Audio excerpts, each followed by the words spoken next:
Good evening. Good evening sir.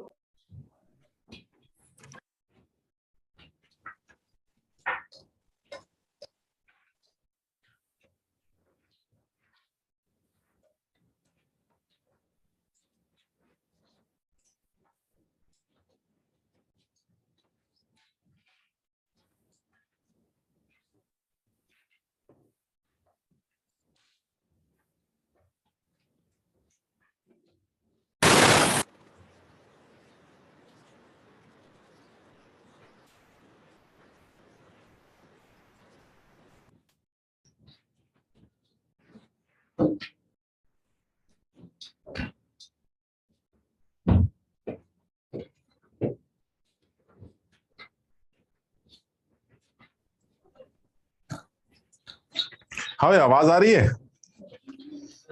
Yes sir. Yes sir. तो कहाँ पर थे हम लोग?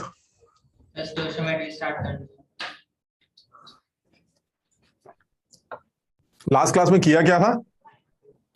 पेपर डेंसिटी तक। अच्छा, वो डेंसिटी के केसेस किए थे, ठीक है। अब तुम्हें पता है ये किसी भी गैस की डेंसिटी को मास बाय वॉल्यूम से डिफाइन किया जाता है। किसी किसी भी मैटर की डेंसिटी को मास बाय वॉल्यूम से, एब्सोल्यूट डेंसिटी की बात कर रहा हूं, रिलेटिव की बात नहीं कर रहा हूं। तो एब्सोल्यूट डेंसिटी तो हमेशा मास बाय वॉल्यूम ही होगी। Yes sir. और गैस के लिए वही mass by volume PM by RT बन जाता था, अगर तुम्हें याद हो। Yes sir. यानी तुम्हें हालांकि तुम आगे जब गैसियस स्टेट में पहुंचोगे तो तुम्हें ये बात बताई जाएगी, लेकिन अभी के लिए क्योंकि किया इसलिए मैं तुम्हें बता रहा हूं ये वाली बात। जो डेंसिटी हमने गैस की निकाली थी वो P into M by R T से निकाली थी। हालांकि तुम्हें अभी सारे लोगों की वैल्यूज का नहीं पता है, क्योंकि तुम्हें आर की वैल्यू मैंने नहीं बताई। हालांकि ये कांस्टेंट होता है, ठीक। जो अभी का जेई का मेंस का पेपर हुआ था, इसी में शायद लास्ट शिफ्ट या लास्ट से एक शिफ्ट पहले की बात है, सेम सवाल पूछा गया। डेंसिटी दे रखी थी गैस की, प्रेशर दे रखा था गैस का, टेम्परेचर दे रखा था गैस का, और गैस का मॉलिक्यूलर वेट पूछा था। आर एक कांस्टेंट होता है जो बच्चों को पहले से पता होता है, तुम्हें इसलिए नहीं पता क्योंकि तुम्हें बताया नहीं गया। हम आगे बताएंगे इस बात को। तो वो एक कांस्टेंट वैल्यू है, अगर वो वैल्यू उठा के आर की यहां रख दें, प्रेशर की वैल्यू रख दें, टेम्परेचर की वैल्यू रख दें, तो सीधे आपका डेंसिटी दे रखा था, सीधे आपका मॉलिक्यूलर वेट आ जाएगा। और इससे रिलेटेड एक सवाल बिल्कुल एग्जैक्टली, उसमें सिर्फ कैलकुलेशन ही होगी। तुम देख रहे होगे इसमें क्या बचा भाई। सब मिला के देखा जाए तो हमारे पास 4 अननोन है, एक डी, एक पी, एक एम और एक टी। आर तो कांस्टेंट ही होता है, वो तो पहले से पता होता है। यानी डी पी एम टी में 4 कांस्टेंट्स हैं, 4 वेरिएबल्स हैं। इनमें से कोई भी 3 की आप वैल्यू दे दीजिए, चौथी हम निकाल लेंगे। बताओ, क्लियर है ये वाली बात? Yes sir. जेई मेंस में अभी जो शिफ्ट मैंने डिस्कस की थी, मुझे लगता है 29th की फर्स्ट शिफ्ट थी वो, और 29th की फर्स्ट शिफ्ट में ही ये सवाल आया था कि डेंसिटी एक गैस की 0.46 ऐसे करके दे रखी है, उस गैस का प्रेशर कुछ दे रखा है, पता नहीं क्या दे रखा है, और उस गैस का टेम्परेचर कुछ दे रखा है, और आपको उस गैस का मॉलिक्यूलर वेट निकालना है। ये सवाल आया। तुम अभी अटेम्प्ट इसलिए नहीं कर पाओगे, 2 रीजन की वजह से। एक तो डेटा ही नहीं है, पहली बात तो बात ही खत्म। दूसरी बात ये कि इसमें आर की वैल्यू जो कांस्टेंट वैल्यू होती है, चलिए ठीक है सर, आर की वैल्यू 5 होती है, 10 होती है, कुछ तो होती होगी, वो मुझे पता ही नहीं क्या होती। तो वो कांस्टेंट वैल्यू अगर मैं आपको बता देता कि वो कांस्टेंट वैल्यू हमेशा हर गैस की 50 होती है ऐसे, तो आप हर जगह 50 रख के चले आएंगे। तो वो कांस्टेंट वैल्यू क्योंकि मैंने आपको बताई नहीं है, तो एक रीजन तो ये है कि सर इस सवाल को हम सॉल्व नहीं कर पाएंगे क्योंकि आर नहीं पता।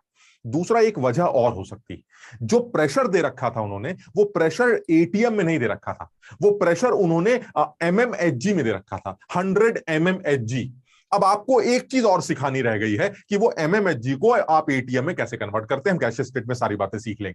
यानी कहने का मतलब ये हुआ, जब तुम पूरी तैयारी के साथ जेई का पेपर देने जाओगे, चाहे वो मेंस हो चाहे वो एडवांस हो, आप अगर दिमाग खोल के बैठे हैं तो आपको ऑलमोस्ट 99% पेपर ऐसा लगेगा कि आपने क्लास में कर रखी। इस बार की शिफ्ट के सारे सवाल कुछ कुछ ऐसे ही थे। हाँ, कुछ चीजें जरूर ऐसी होंगी जो आपसे ये कही जाएंगी, देखो बेटा ऐसा ही है, एनसीईआरटी में ये पन्ना है, आपको ये पन्ना पूरा याद करना है।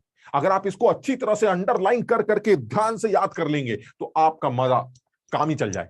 तो कुछ चीजें ऐसी थी जो हमें लर्न करके जानी थी, बाकी सारी चीजें जो है क्लास में बोर्ड पे करवाई हुई होती हैं, कुछ नया नहीं आएगा। बस ये कि रेगुलर बेसिस पे रिवीजन करते रहना, समझ रहे हो ना। तो अगर ये काम करते रहोगे तो काम चल जाएगा हमारा। अब जैसे स्टोशियोमेट्री है, स्टोशियोमेट्री पे मैं आज जानबूझ के वो सवाल नहीं लाया, मैं कम से कम तुम्हें 4 या 5 सवाल इसी सेशन में जो जेई का भी हुआ है इसी साल का, मैं तुम्हें कम से कम 5 सवाल ऐसे दिखाऊंगा जो स्टोशियोमेट्री से रिलेटेड होंगे, जो अभी हम पढ़ेंगे उसी से रिलेटेड सारे।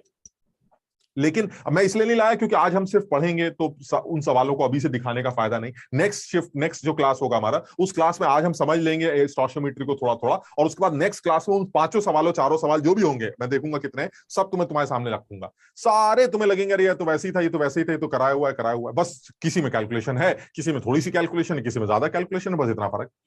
तो अब जो लास्ट क्लास में हमने किया था वो डेंसिटी से रिलेटेड बातें की थी। उन डेंसिटीज में हमने 2 तरह की डेंसिटीज डिस्कस की थी, एक एब्सोल्यूट डेंसिटी और एक रिलेटिव डेंसिटी। रिलेटिव डेंसिटी के तुमने देखा था, तुमने 2-3 केसेस बनाए थे। एक स्पेसिफिक ग्रेविटी को तुमने रिलेटिव डेंसिटी बोला था, और एक तुमने जनरल स्टेटमेंट दिया था किसी भी गैस की relative density with respect to 2 वो होगी density of gas 1 divided by density of gas 2, जो ultimately under similar conditions m1 by m2 के बराबर होती है। याद है ये वाली बात? Yes sir. और अगर कहीं आप वेपर डेंसिटी की बात करते हैं तो molecular weight by 2 will be the vapour density. यानी वेपर डेंसिटी का मतलब है किसी भी गैस की डेंसिटी को हाइड्रोजन के रेस्पेक्ट में डिफाइन करना under similar conditions, that is vapour density. ठीक, अच्छा, अब हम इसी से रिलेटेड 1-2 बातें देखने के लिए कि तुम्हें कुछ याद भी है कि नहीं, 1-2 जरा सवाल करके दिखाओ फटाफट, एकदम जरा ये वाला सवाल करके बताओ।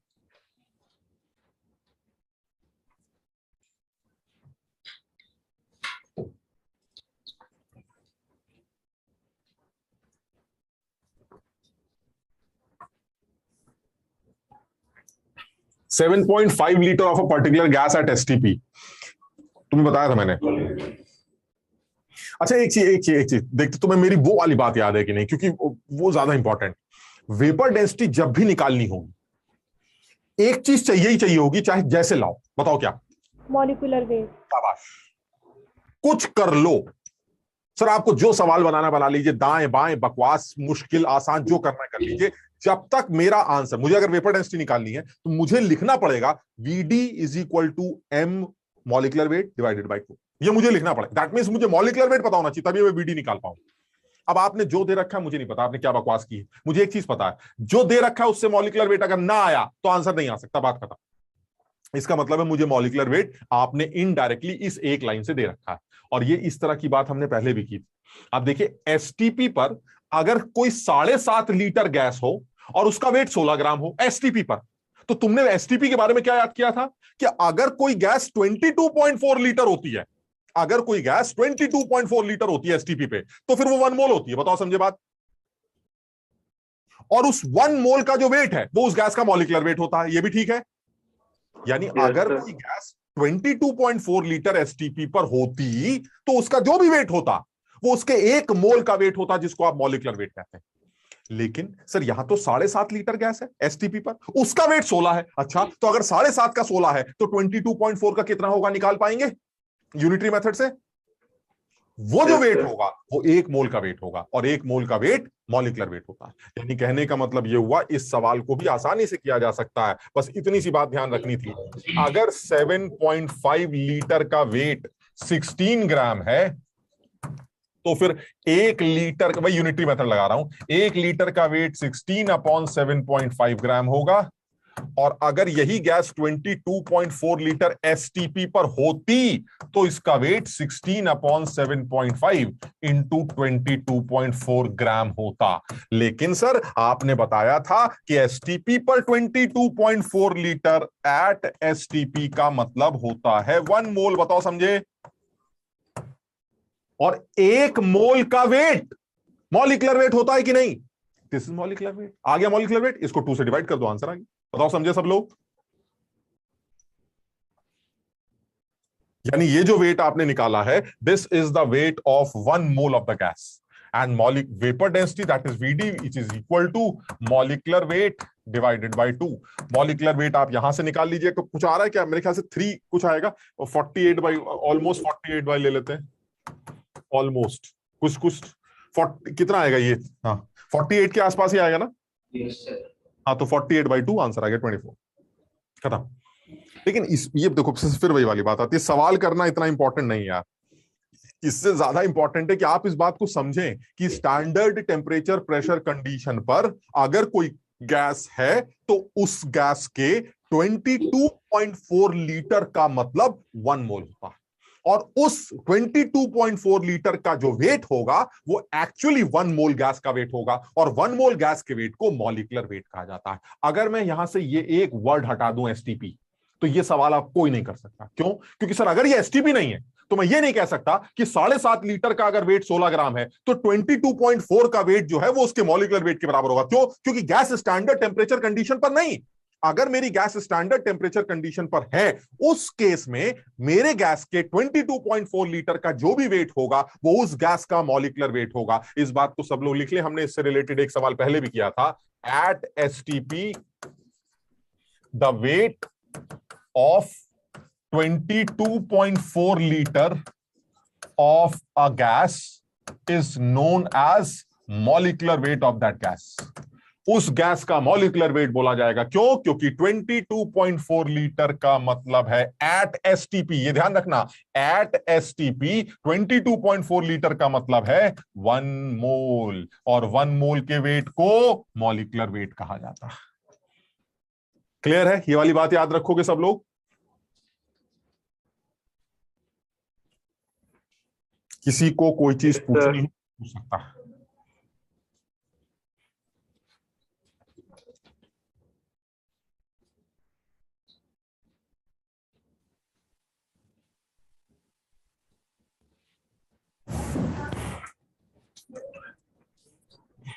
किसी को कोई डाउट हो तो वो डिस्कस कर सकता है। अर्शदीप क्लियर है बेटा? नैतिक, lovely? Yes sir. Yes sir. चलिए ठीक। अब बिल्कुल इसी से, क्योंकि मैं चाह रहा हूं इस चीज की प्रैक्टिस करें, मुझे बहुत ज्यादा उम्मीद है कि आगे आने वाले अगले साल या अगले के अगले साल ये मेंस के पेपर में इससे रिलेटेड जरूर सवाल बनाएंगे, पक्का एकदम। तो इसलिए जो है सब लोग इसको बिल्कुल कंफर्म कर लें, कहीं कोई झंझट नहीं होना चाहिए, बिल्कुल आसान से सवाल है। देखो एक सवाल और ये ले लेते हैं। अब यार ये तो बिल्कुल बेकार सवाल, मुझे लगता है सारे बच्चे समझ रहे होंगे, तुम एक बार करके देख के देखो क्या कह रहा है वो। Nucleus of an element x is suppose to be spherical, the radius of this spherical ball is given, determine the density of the nucleus. मुझे लगता है सारी दुनिया समझती है इस बात को, कुछ खास मुश्किल सवाल नहीं लग रहा है, जरा समझो। हमें निकालनी है डेंसिटी, और डेंसिटी तुम जानते हो, न्यूक्लियस का वेट भी दे रखा है। ये देखिए एटॉमिक मास एक्स का 19 है।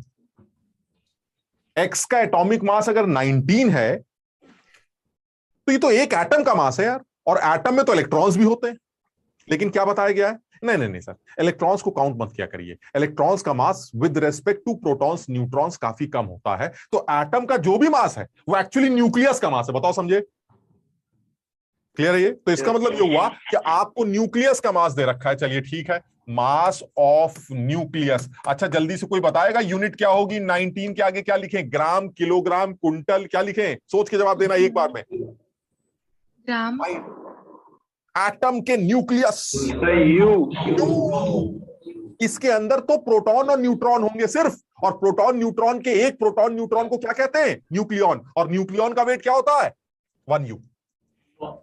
इसका मतलब ये हुआ सर ये जो एटम है उस एटम का वेट 19U। अच्छा चलिए ठीक है, अब इस 19U को अगर मैं ग्राम में कन्वर्ट करना चाहता हूं तो ग्राम में भी लिख सकता हूं, 1.66 इंटू 10⁻⁻24 ग्राम। ये सब तुम कर चुके हो। चलिए ठीक है, this is the mass of the nucleus. अच्छा वॉल्यूम क्या है भाई साहब न्यूक्लियस का? वॉल्यूम ऑफ न्यूक्लियस, अरे सर आपने खुद ही बताया है कि हम कंसीडर कर लेते हैं कि न्यूक्लियस गोला है, और अगर न्यूक्लियस गोला है तो दुनिया जानता है गोले का वॉल्यूम 4/3πr³। यानी कि सर वो वॉल्यूम भी दे दिया अपने 4/3π, और आर की वैल्यू आपने सेंटीमीटर में दे रखी है। ये डायमीटर है या रेडियस? रेडियस है, तो यानी 5 इंटू 10⁻⁻। और ये भी ध्यान रखना भाई, अगर ये डायमीटर होता तो आधा कर लेते। बेटा सब लोग समझ रहे हैं कि नहीं? अगर ये डायमीटर होता तो रेडियस करने के लिए आधा कर लेते, ठीक है ना? तो ये आपने आधा कर, ये हमारा क्यूब हो गया, ये हमारी सेंटीमीटर क्यूब हो गई। यानी ये हो गया हमारा मास, ये हो गया हमारा वॉल्यूम। दुनिया जानती है डेंसिटी निकालने के लिए मास को वॉल्यूम से दे मारिए, मास डिवाइडेड बाय वॉल्यूम। मस्त सॉल्व करके आपका आंसर ग्राम पर सीसी में निकल आएगा। सेंटीमीटर, सीसी मतलब centimetre cube, this is centimetre cube. बस खत्म हो गया। अब इस सवाल में भी मान लीजिए बिल्कुल जेई लेवल का सवाल है, आप समझ नहीं सकते, जेई में इसी लेवल पे सवाल चल रहा है, एकदम मेंस लेवल की बात कर रहा हूं मैं, इसी लेवल पे सवाल चल रहा है। मास दे रखा है, वॉल्यूम दे रखा है। अब इसमें मुश्किल क्या था? बहुत सारे बच्चे बेवकूफ बच्चे क्या करेंगे, इसको समझेंगे 19 दे रखा है तो 19 ही होगा, बस 19 को डिवाइड कर देंगे इससे। अरे भाई यूनिट का भी तो ध्यान रखो। अगर आंसर आपको ग्राम पर सीसी में दे रखा है तो आपका मास भी तो ग्राम में होना चाहिए। तो बहुत सारे बच्चे जल्दबाजी में गलती क्या कर देंगे कि इसको 19 ग्राम समझ लेंगे। एक एटम का निकालना, एक न्यूक्लियस की density, determine the density of one nucleus. एक न्यूक्लियस में क्या होता है सर? प्रोटॉन और न्यूट्रॉन होते हैं। कितने प्रोटॉन न्यूट्रॉन है तुम्हारे पास? सर टोटल 19 है। अगर 19 है और एक न्यूक्लियन का वेट यू होता है तो 19 का वेट 19 यू होगा। उस 19 यू को ग्राम में कन्वर्ट कर लीजिए। अब आ गया मामला सर, ये कौन कर पाएगा बच्चा? ये वो बच्चा कर पाएगा जिसको कुछ कुछ क्लैरिटी, क्या कि सर एटम के अंदर अगर 19 न्यूक्लियॉन्स हैं तो दैट मींस उसका वेट 19 यू होगा। और वो बच्चा जिसको ये पता है कि यू को ग्राम में कैसे कन्वर्ट करते हैं, मानते हो कि नहीं बात को? अगर यू को ग्राम कन्वर्जन नहीं आता आप, तो आप इस सवाल का आंसर ग्राम पर सीसी में निकाल ही नहीं पाए। बैठे रहिए आप। सब लोग मेरी बात समझ रहे हैं कि नहीं? यानी मुझे इस बात का थोड़ा सा ध्यान रखना था। और आज फिर वही है, पुरानी बात का एक छोटा सा रिवीजन है। 1 यू को ग्राम में लिखने का मतलब 1.66 इंटू 10⁻⁻24 ग्राम। मेरा सजेशन है कि आप इस बात को याद रखें कि अगर न्यूक्लियस, ऐसे कुछ भी कर सकता था, आप न्यूक्लियस दे रखा है, न्यूक्लियस का आपको डेंसिटी निकालनी है तो न्यूक्लियस के मास को न्यूक्लियस के वॉल्यूम से डिवाइड कर दीजिए। न्यूक्लियस का मास 19 यू दे रखा है, न्यूक्लियस का वॉल्यूम रेडियस से निकल आएगा, वॉल्यूम मास डिवाइड करिए, मास डेंसिटी आएगी। और क्योंकि आपकी यूनिट मास की ग्राम में चल रही है और वॉल्यूम की सीसी में चल रही है, तो जब आप डिवाइड करेंगे तो आंसर ग्राम पर सीसी में निकल आएगा और आपका ऑप्शन भी ग्राम पर सीसी में ही होगा। क्लियर है ये? अब इस सवाल में थोड़ी सी कैलकुलेशन दिखती है यार, क्योंकि तुम समझ रहे हो ना, पाई वाई जो है ना बदतमीजी करता है। तुम पता पाई की वैल्यू 22/7 रखोगे या 3.14 रखोगे तो कैलकुलेशन में वो बदतमीजी करेगा। लेकिन फिर वही है कि इतना वो करवाएगा आपसे, इतनी उम्मीद तो आप करिए आईआईटी वाले से कि आप इतनी कैलकुलेशन तो आपसे करवाए। सब लोग कर लेंगे ये सवाल अब पूरा? ठीक, एक सवाल और ले लेते हैं। आज भाई जो आगरा में लास्ट क्लास में 1-2 बच्चे नए आए थे वो आज आए हैं क्या? हैं? कोई है जो लास्ट क्लास में पहली बार आया था? हाँ, एक बच्चा आया है, बाकी 2 बच्चे। तो तुम लोगों ने थोड़ा सा पढ़ लिया बेटा? कुछ मोल निकालना, वेट निकालना कुछ पढ़ा तुम लोगों ने? Yes sir. ठीक, तो ये जो आज हम कर रहे हैं ये थोड़ा थोड़ा समझ में आ रहा है? Yes sir. ठीक है, एक और सर कर लेते हैं। चलिए ये भी ठीक, ये अच्छा सवाल है यार, ये थोड़ा सा अच्छा लग रहा है। अब थोड़ा सा तुम पढ़ के देखो, अगर एक बार समझो।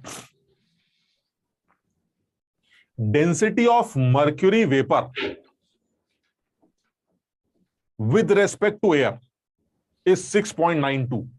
मर्क्यूरी वेपर के चक्कर में ज्यादा परेशान मत होना यार। ये मर्क्यूरी वेपर जो है हमारा, मान लीजिए ये है Hg, ऐसे ले लेते हैं n।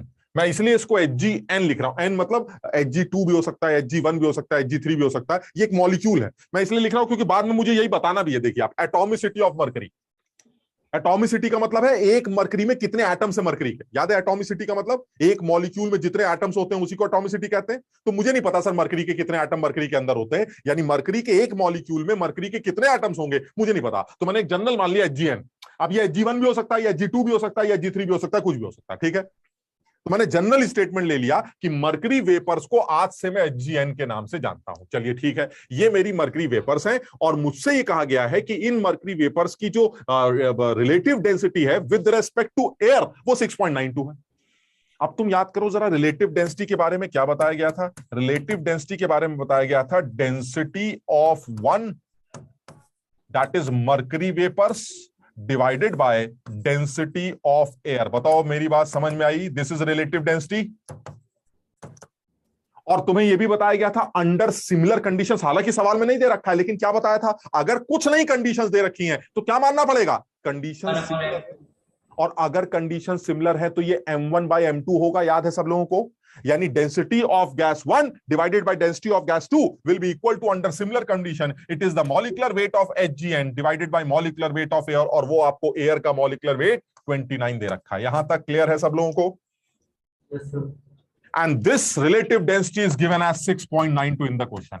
सवाल में ये रिलेटिव डेंसिटी 6.92 के बराबर दे रखी है। सो मॉलिक्यूलर वेट ऑफ ऊपर वाला divided by molecular weight of air, जो ऑलरेडी सवाल में दे रखा है 29। कोई बताएगा ये जो 29 है ये एयर का कौन सा वेट है? एयर तो बहुत सारे लोगों से मिलकर बनी होती, उसका वेट कैसे निकाला?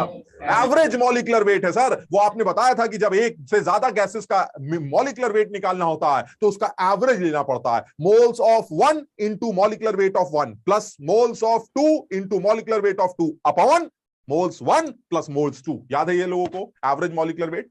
तो ये हमने एयर का एवरेज मॉलिक्यूलर वेट निकाला है 29, यानी मरकरी की डेंसिटी अपॉन एयर की density is equal to mercury का मॉलिक्यूलर वेट अपॉन एयर का मॉलिक्यूलर वेट, और वो रिलेटिव डेंसिटी 6.92 है। तो क्या तुम्हें मरकरी के मॉलिक्यूलर वेट पता चल गया? 6.92 इंटू 29, ये ऑलमोस्ट 200 के आसपास आए, ऑलमोस्ट 200। यानी ये जो मरकरी वेपर्स हैं उनका मॉलिक्यूलर वेट जो है वो 200 है। अच्छा अब जरा ध्यान से देखना, अकेले मरकरी का एटॉमिक वेट भी 200 है, तो इसका मतलब ये हुआ सर एन की वैल्यू 1 हो गई ना?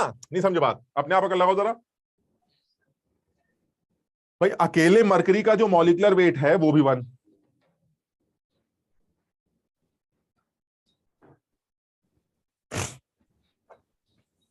है? सब लोग समझ पाए? यानी अगर हमारा जो मरकरी की वेपर्स हैं उन मरकरी वेपर्स का जो मॉलिक्यूलर वेट है वो 200 आ रहा है, ठीक। और मरकरी वेपर्स का फॉर्मूला HgN है, और Hg का अकेले एटॉमिक वेट 200 होता है, तो यानी 200 into n is equal to 200, यानी फाइनली क्या हुआ 200 into n is equal to 200। इसका मतलब एन की वैल्यू यानी 1 हो गई। यानी मरकरी वेपर्स का जो फॉर्मूला है वो क्या है? Hg। ये हमारी मरकरी वेपर्स, यानी मुझे ये नहीं पता था कि इन वेपर्स में मरकरी के कितने एटम्स होंगे, तो मैंने अज्यूम कर लिया कि इन मरकरी वेपर्स में मरकरी के n एटम्स होंगे, तो जो मेरा मॉलिक्यूलर फॉर्मूला बनेगा वो HgN बनेगा। इस पूरे मॉलिक्यूल का जो मॉलिक्यूलर वेट है वो 200 आ रहा है, और Hg के अकेले का 200 होता है। इसका मतलब ये हुआ Hg का एक ही एटम होगा, यानी इस मरकरी वेपर्स को आप Hg के एटम्स की वेपर्स मान सकते हैं। So finally n is equal to 1, यानी यहां से आप एटॉमिसिटी कैलकुलेट कर सकते हैं मरकरी वेपर्स की, और एटॉमिसिटी क्या निकल के आएगी? 1। समझ पाए? यहां तक क्लियर है? ये किसी को कुछ पूछना हो इसमें? बस इसमें पूछने वाली वाली बात आती है कि भाई जिन लोगों को आइडिया नहीं है, ये सवाल देखो करने के बाद आसान क्यों लग रहा है, या तुम्हें क्यों समझ में आया? क्योंकि कुछ मैंने किया है। अब हम इस सवाल की मुश्किल में आते हैं। सर हमें तो ये सवाल बिल्कुल नहीं समझ में आ रहा है, क्यों? क्योंकि सर हमें तो ये पता ही नहीं है कि जो रिलेटिव डेंसिटी होती है उसको इस फॉर्मूले से निकाला जाता है। हम इस बारे में जानते ही नहीं कुछ, बस खत्म हो गई बात। अब यानी ये सवाल अगर आईआईटी वाला पूछ रहा है तो क्या ये पूछने के लिए कर रहा है कि तुम्हें गुणा करना आता है कि नहीं, 200 आ रहा है कि नहीं आ रहा? अरे सर गुणा करना तो आता है हमें, या आईटी वाला ये करने के लिए थोड़ा ना पूछ रहा है। वो कह रहा है क्या तुम्हें पता भी है कि relative density of first gas divided by relative density of first gas with respect to second gas का क्या मतलब होता है? relative density of first gas with respect to second gas is equal to molecular weight of first gas upon molecular weight of second gas। ये मैंने class में बताया था अंडर सिमिलर कंडीशंस। यानी आपको मरकरी वेपर्स की डेंसिटी को अगर मैं एयर की डेंसिटी से डिवाइड करूं तो molecular weight of mercury upon air का मॉलिक्यूलर वेट करना पड़ेगा। एयर का दे रखा है, मॉलिक्यूलर वेट मरकरी का आ जाएगा। अब मरकरी का मॉलिक्यूलर वेट आया तो 200 आया, और मरकरी का एटॉमिक वेट भी 200 होता है, यानी मरकरी के मॉलिक्यूल में एक ही सिल्वर मरकरी एटम है, मानते हो? इसका मतलब एटॉमिसिटी कितनी हुई? 1। खत्म हो? क्लियर? चलिए और एक सवाल ले लेते हैं अगर होगा। और सवाल तो नहीं है ये एक और सवाल। चलिए ये एक और सवाल कर लेते हैं, ये भी अच्छा सवाल। देखो एसटीपी वाला मैं जानबूझ के ढूंढ के कुछ सवाल एसटीपी के कराना चाह रहा हूं, क्योंकि मुझे बहुत ज्यादा उम्मीद है कि ये आगे आने वाले 1-2 साल के अंदर ये एसटीपी पर हर सेशन पे सवाल बनाएगा, हर शिफ्ट में सवाल बनेगा। तो सब लोग एकदम क्लियर बन जाए। The density of air at STP, STP पर एयर की डेंसिटी दे रखी है, वेपर डेंसिटी निकालो। हम एक चीज जानते हैं, आपको जो करना कर लीजिए, मॉलिक्यूलर वेट पता होना जरूरी है, बस बात खत्म। और ये बिल्कुल मिलता जुलता सवाल हमने लास्ट क्लास में किया था, बिल्कुल मिलता जुलता।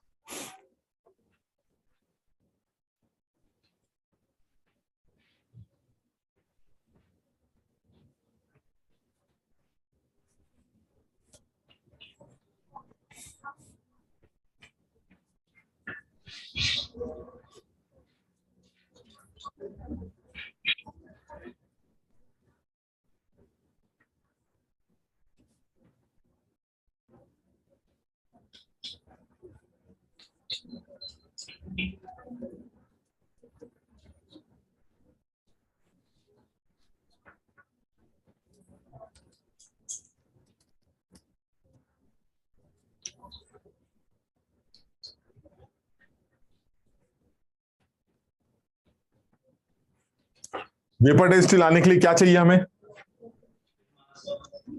Molar mass. तो आपको क्या यहां से मोलर मास दिखता है?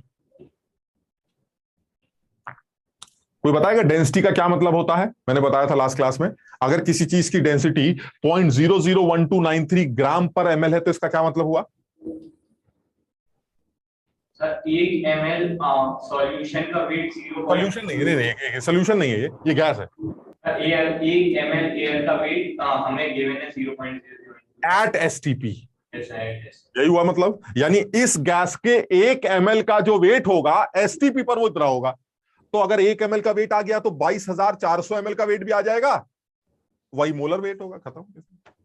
ये तो लास्ट क्लास में सवाल किया था मैंने, तुम्हें ए के फॉर्म में दिया था सवाल, गैस की डेंसिटी ए ग्राम पर एमएल है, बताओ उसका वेपर डेंसिटी कितना होगा एसटीपी पर, सेम सवाल था। यानी फिर वही वाली बात आती है, 0.01293 ग्राम पर एमएल का क्या मतलब है। यानी ये जो आपने गैस की डेंसिटी दे रखी है, इस डेंसिटी को अगर आप ये बोलते हैं तो इसका मतलब है wait of 1 ml of gas at STP is equal to 0.001293 ग्राम। इसका यह मतलब है सर, यानी इस गैस के 1 ml का वेट एसटीपी पर इतना है। तो अगर इसी गैस के 22,400 ml का वेट निकालना चाहूं मैं, 22,400 ml of this gas at STP, तो कितना निकलेगा सर, मल्टीप्लाई कर दीजिए, इसमें क्या कहानी है, 1293 इंटू 22,400 ग्राम। सर ये वेट आ जाएगा, बताओ क्लियर है ये। And this is the weight of 22.4 litre. इसका क्या मतलब होता है, दिख रहा है ये 22.4 लीटर सब लोगों को।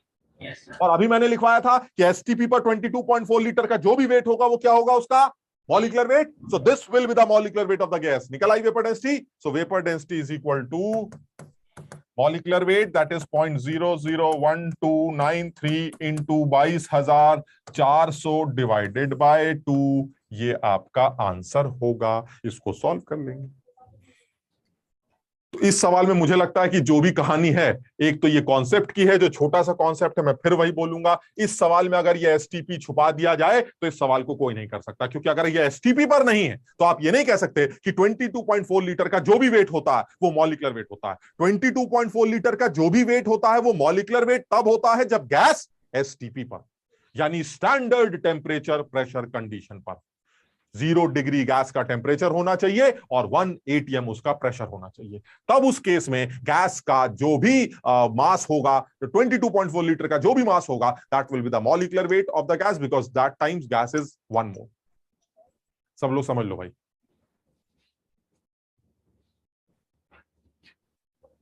इसको थोड़ा सा, अभी सवाल को देने के 2 रीजन है। एक तो थोड़ा सा ये कॉन्सेप्ट बच्चे को पता है कि नहीं, और दूसरा जो है उन लोगों के लिए जिनके गुणा भाग कमजोर होते हैं, बस वहीं गुणा भाग में मस्त हो जाएंगे, वो खत्म हो गया। तो तरीका होता है आईटी वाला, ऐसे थोड़ा ना कि हमारा कोई रिश्तेदार बैठा है, हमारा रिश्तेदार होता तो भी ठीक होता, अरे यार ये तो वैभव पेपर दे रहा, अरे अपना जानने वाला है ना, तो इसको हल्के हल्के सवाल दे देते हैं, चलो छोटे ऐसा तो है नहीं। वो इस तरह इसलिए तो बैठा ही नहीं ना, वो तो सिलेक्ट, और वैसे भी वो सिलेक्ट करने के लिए वैसे भी नहीं बैठा। आप खुद अकल लगा के देखिए कि अगर 20 लाख लोग, 15 लाख लोग पेपर देते हैं, इतने सारे लाखों लोगों में से अगर मुझे मान लीजिए 4,000 बच्चे सिलेक्ट करने हैं, 6,000 बच्चे सिलेक्ट करने हैं, तो ये मुश्किल काम हुआ कि नहीं। तुम सोचो कितना मुश्किल काम है कि मैंने 15 लाख लोगों में से ऐसे 4,000 बच्चों को चुना, तो ये तो मुश्किल हो गया ना कि ऐसे एक तुम आ जाओ ऐसे, फिर मैंने आंख गाड़ के देखा, अच्छा एक तुम आ जाओ ऐसे, फिर मैंने आंख गाड़ के देखा, एक तुम आ जाओ ऐसे। ये काम उसके लिए मुश्किल है यार। तो वो दूसरा तरीका लगाता है। वो क्या करता है, 15 लाख लोग ऐसे जमीन पे बैठे हैं और वो ऊपर खड़ा हुआ है, वो ऐसे नहीं करेगा तुम आ जाओ ओहो फिर तुम्हें ले ना, वो ये कहेगा ऐसा है, आंख बंद करते हैं, ऐसे करके हाथ मार देते हैं। समझो बात को, हाथ मारते ही वो 15 में से ऑलमोस्ट सारे गिर जाएंगे, जो खड़े रह जाएंगे 4,000 उनको ले लेगा। अच्छा चलो, ये ज्यादा आसान तरीका हुआ ना, या ये ज्यादा आसान तरीका, तुम भी आ जाओ, तुम भी आ जाओ, तुम भी। पागल है वो। इसका मतलब वो क्या चाहता है, वो सेलेक्ट नहीं करना चाहता, वो एक्चुअली रिजेक्ट करना चाहता है, उससे उसका सिलेक्शन इजी हो जाता। समझ लो, यानी जो सवाल दिया जा रहा है वो सवाल सिलेक्शन के लिए नहीं है, वो रिजेक्शन के लिए दिया जा रहा है। उन लोगों के जो ज्यादातर बड़े लोग होते हैं, सेलेक्ट करना मुश्किल है, तो उसने आंख बंद करके ऐसे कर दिया, मसल देंगे ऐसे, मसलने के बाद जो सारे तो मर गए, उसमें से 2-4 हजार खड़े रह गए, उनको अंदर ले लो, खत्म हो गया। यही तरीका। तो वो अब उसके पास मजबूरी क्या है, उसके पास एक तरीका है सवाल लोगों को गिराने का, बम फोड़ दे। समझो बात को, एक बड़ा तगड़ा सवाल बनाते, तगड़ा सवाल। तुम बताओ, ये भी एक गिराने का तरीका है कि नहीं। लोग ज्यादातर बम के अंदर मर गए, ये भी एक तरीका। उसको वो करना भी यही चाहता था, लोगों को मारना चाहता था, तो वो बम गिरा सकता है। लेकिन एक मजबूरी क्या है, उससे पेपर बनाने वाले ने क्या बोला, जिसने पेपर बनाने के लिए कहा था कि तू पेपर बना के दिखा IIT का, उसने कहा पेपर टफ नहीं होना चाहिए। अब वो आदमी फंस गया कि यार पेपर टफ नहीं करना है, हमें बोला गया है पेपर टफ, बम नहीं गिरा सकते आप। अब क्या करे वो बेचारा, बम गिरा नहीं सकता, सिलेक्शन उससे हो नहीं रहा, रिजेक्शन करें क्या। तो वो 2-3 चीजें करता है। नाम गंदे गंदे, समझ रहे हो बात को, आदमियों के नाम जैसे KMNO4, K2, CR2O7 और सिमेटिडीन, रेंटिडीन, समझ लो उल्टी सीधे नाम डालने लगेगा, तो कुछ लोग तो वहां घबरा के गिर जाते।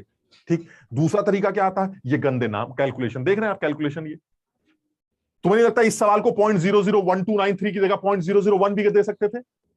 कॉन्सेप्ट ही तो चेक करना था, तो 0.001 दे देते आप। क्या ये कौन सी डेंसिटी आप दे देते जबरदस्ती 1293? वो डरा रहा है, वो गिरा रहा है, ये उसके पास यही एक हथियार है बस, समझो। मेंस वाले के पास इससे बड़ा कोई हथियार नहीं है, क्योंकि उसके पीछे एक आदमी बंदूक लेके खड़ा है कि एनसीईआरटी के बाहर अगर सवाल बना तो पहले तुम ही को गिरा देंगे, धाएं। अब बेचारा मजबूर हो गया। अब आप इस बात को समझिए, इस चीज का फायदा उठाओ ना, तुम इस चीज का फायदा उठाओ कि भाई पेपर कहां से आना, पेपर ये इस सिलेबस से आना। कितना मुश्किल दे सकते हो, दे ही नहीं सकते, क्योंकि तुम्हें गोली पड़ जाएगी। वो मुश्किल दे नहीं सकता, मेरी बात को, वो मुश्किल दे नहीं सकता। उसके पास एक सेट तरीका है, एक सेट पैटर्न है, उसी पैटर्न पे बेचारा हर साल। तो मेंस को तो तुम किसी भी इंस्टेंट पे फोड़ सकते हो, समझो मेरी बात को, किसी इंस्टेंट पे तुम 100% नंबर ला सकते हो। मेंस में तो झंझट ही नहीं है, अगर आज तय कर लो कि भैया हमें पता है मेंस का पेपर कहां से आना है। मुश्किल वो दे नहीं सकता, कैलकुलेशन मेरी अच्छी है, नहीं है तो कर लूंगा, 2 साल का टाइम। 2-4 बातें अपने अंदर अगर डाल लोगे तो तुम्हारा तो खेल ही खत्म हो गया ना, तुम मस्त हो गए। फिर आती है बात एडवांस लेवल की, सर वो तो 2 साल पढ़े हैं सर, धीरे धीरे सीखते रहेंगे, अपना लेवल इंप्रूव करते रहेंगे।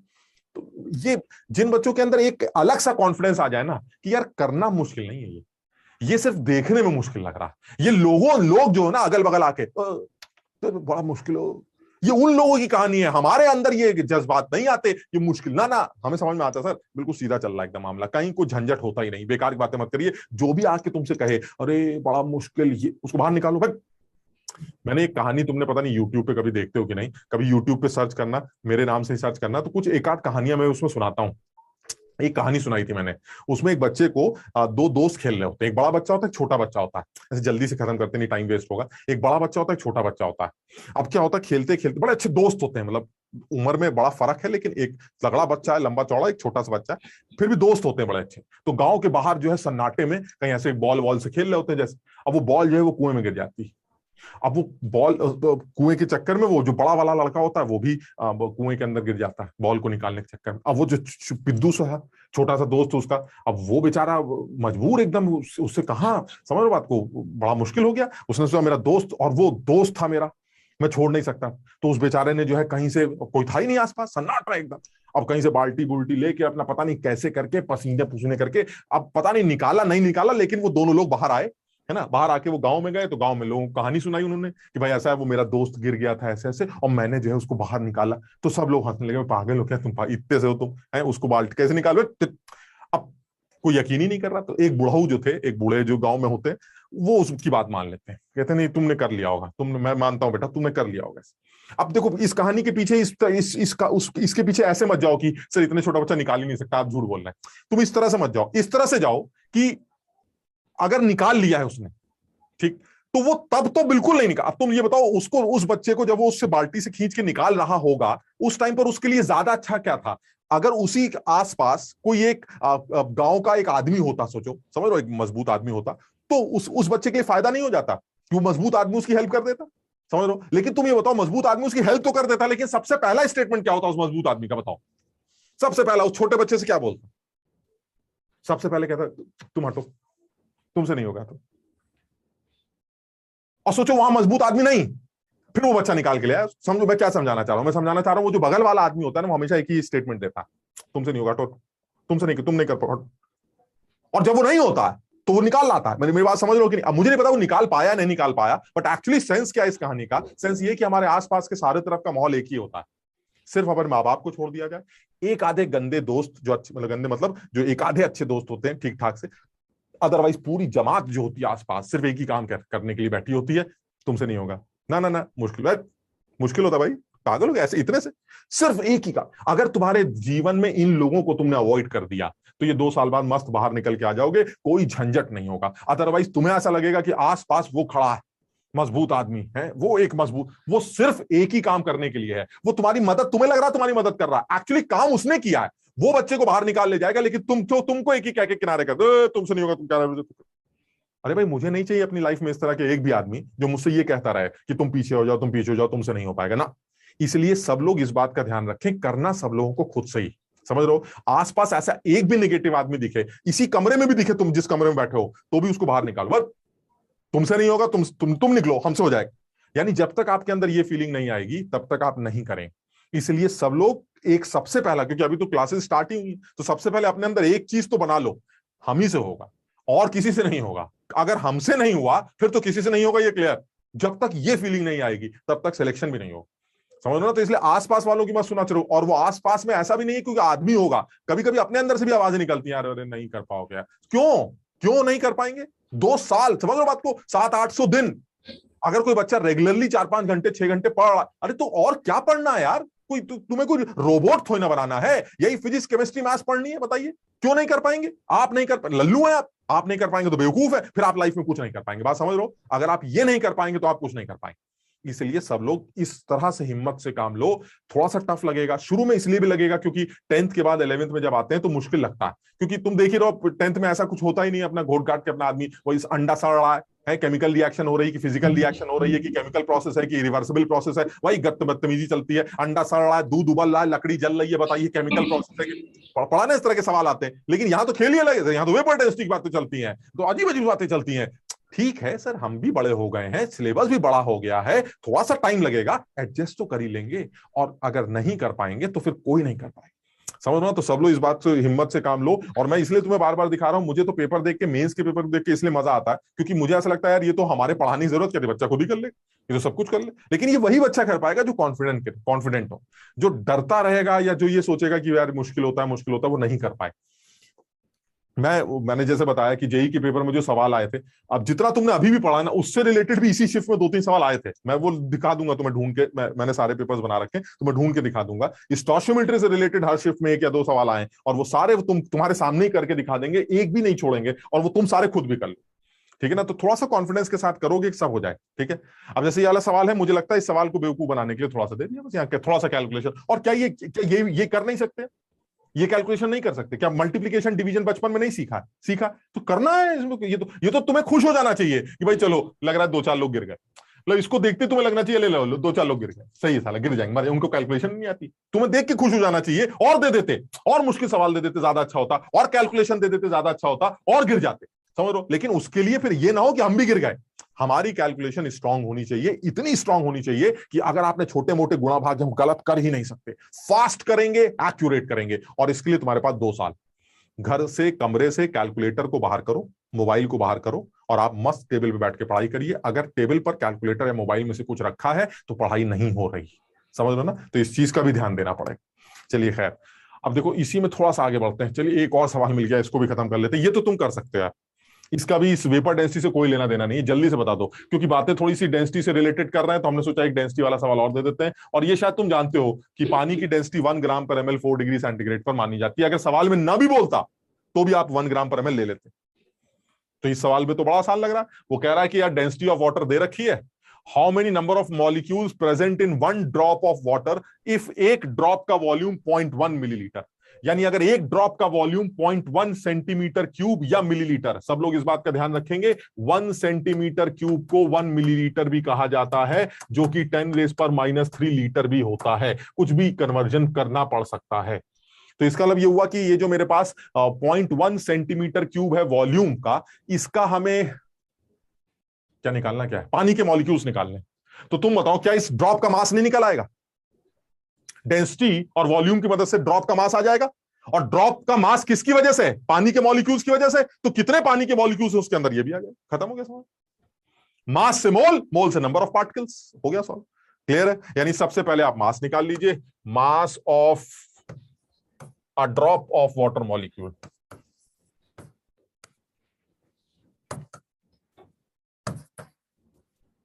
कितना आ जाएगा? ये मास कैसे निकलता है? वॉल्यूम इंटू डेंसिटी से। तो वॉल्यूम कितना है? 0.1 ml, और डेंसिटी कितनी है? 1 ग्राम पर ml। तो मुझे लगता है ml से ml कैंसिल हो जाएगा, और ये आ जाएगा 0.1 gram. So this will be the mass of 1 drop of water. So moles of 1 drop of water कितने होंगे? Moles of 1 drop of water ये हो जाएंगे 0.1/18 मोल्स। तो फिर पार्टिकल्स कितने होंगे या मॉलिक्यूल्स कितने होंगे? बड़ा पुराना सवाल हो गया। मॉलिक्यूल्स हो जाएंगे 0.1/18 इंटू Na। क्लियर है ये? Yes sir. This much molecules exist in 0.1 ml of water, जिसकी डेंसिटी 1 ग्राम पर ml दे रखी है। अगर आपने डेंसिटी ना भी दी गई होती तो भी मैं 1 ही ले लेता, क्योंकि मुझे डेंसिटी याद नहीं है। मैंने ये याद कर रखा है कि पानी जब भी आएगा, आपने न दी तो मैं डेंसिटी 1 ग्राम पर ml ले, 1 ग्राम पर ml मतलब 1 ml का भार 1 ग्राम, तो फिर 0.1 ml का भार 0.1 ग्राम। क्लियर है? ये भार आ गया, भार से मोल आ गए, मोल से पार्टिकल्स आ गए। याद है वाई मैप? वेट से मोल्स निकलते हैं। कैसे निकलते हैं भाई? वो सबसे पीछे जो बच्चे बैठे, याद है वेट से मोल्स कैसे निकलते हैं? वेट अपॉन मॉलिक्यूलर वेट, ये मोल्स आ जाएंगे। और मोल्स आने के बाद पार्टिकल्स कैसे निकलते हैं? अवागाड्रो नंबर से मल्टीप्लाई करके। तो आपने अवागाड्रो नंबर से मल्टीप्लाई करके वाटर के टोटल मॉलिक्यूल्स कैलकुलेट।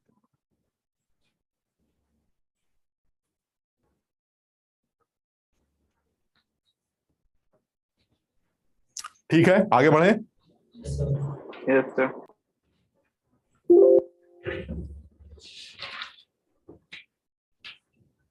अभी एक सवाल और है, तो इसको तुम करना। मैं आप स्टोशियोमेट्री मैं तुम्हें दे दूंगा पीडीएफ में, तुम उसको देख लेना एक बार।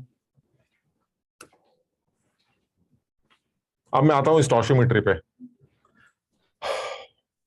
बल्कि अपनी लैंग्वेज में बात करें तो मोल कॉन्सेप्ट। तुम कहोगे लीजिए भाई साहब, चैप्टर तो अभी स्टार्ट किया है क्या? अब तक हम खेल खेल रहे थे आप हमारे साथ। एक्चुअली मोल कॉन्सेप्ट तो चैप्टर का नाम है। मैंने चैप्टर स्टार्ट करने से पहले तुम्हें बोला भी था कि mole concept is actually quantitative analysis of a chemical reaction. किसी भी केमिकल रिएक्शन की जो क्वांटिटेटिव एनालिसिस की जाती है उसको मोल कॉन्सेप्ट कहते हैं। लेकिन ये काम करने के लिए आपको कुछ टर्म्स पता होने चाहिए, जैसे मोल कैसे निकलते हैं, वेट कैसे निकलता है, मॉलिक्यूलर वेट किसे कहते हैं, वो हमने अब तक सीख लिया। ठीक, उनका यूज करना हमें हल्का हल्का सा आ गया। अब उसको यूज करके एक्चुअली ये चैप्टर स्टार्ट करते हैं, और ये चैप्टर है कि आप किसी रिएक्शन की क्वांटिटेटिव एनालिसिस कैसे करेंगे। रिएक्शन की अब तक हमने कोई रिएक्शन नहीं लिखी, हमने किसी भी रिएक्शन में कुछ नहीं पढ़ा, कोई रिएक्शन एनालाइज नहीं की, किसी रिएक्शन के बारे में कोई बात नहीं की। अब तक तो ये कहते थे 4 ग्राम, हमें बताओ मोल कितने, 4 ग्राम में पानी कितने। अब रिएक्शन की बात करेंगे, यानी किसी भी केमिकल रिएक्शन की जब आप एनालिसिस करते हैं, क्वांटिटेटिव एनालिसिस करते हैं, तो उस प्रोसेस को मोल कॉन्सेप्ट का नाम दिया जाता है। मैंने एक हिंट भी दी थी, एग्जाम्पल भी लिया था, तो मैं फिर बता रहा हूं। जैसे मान लो कोई पूछे आपसे कि कैल्शियम कार्बोनेट में आग लगाने से, ये सब लोग समझते हैं डेल्टा का निशान हीटिंग होता है। पता Yes, है? sir.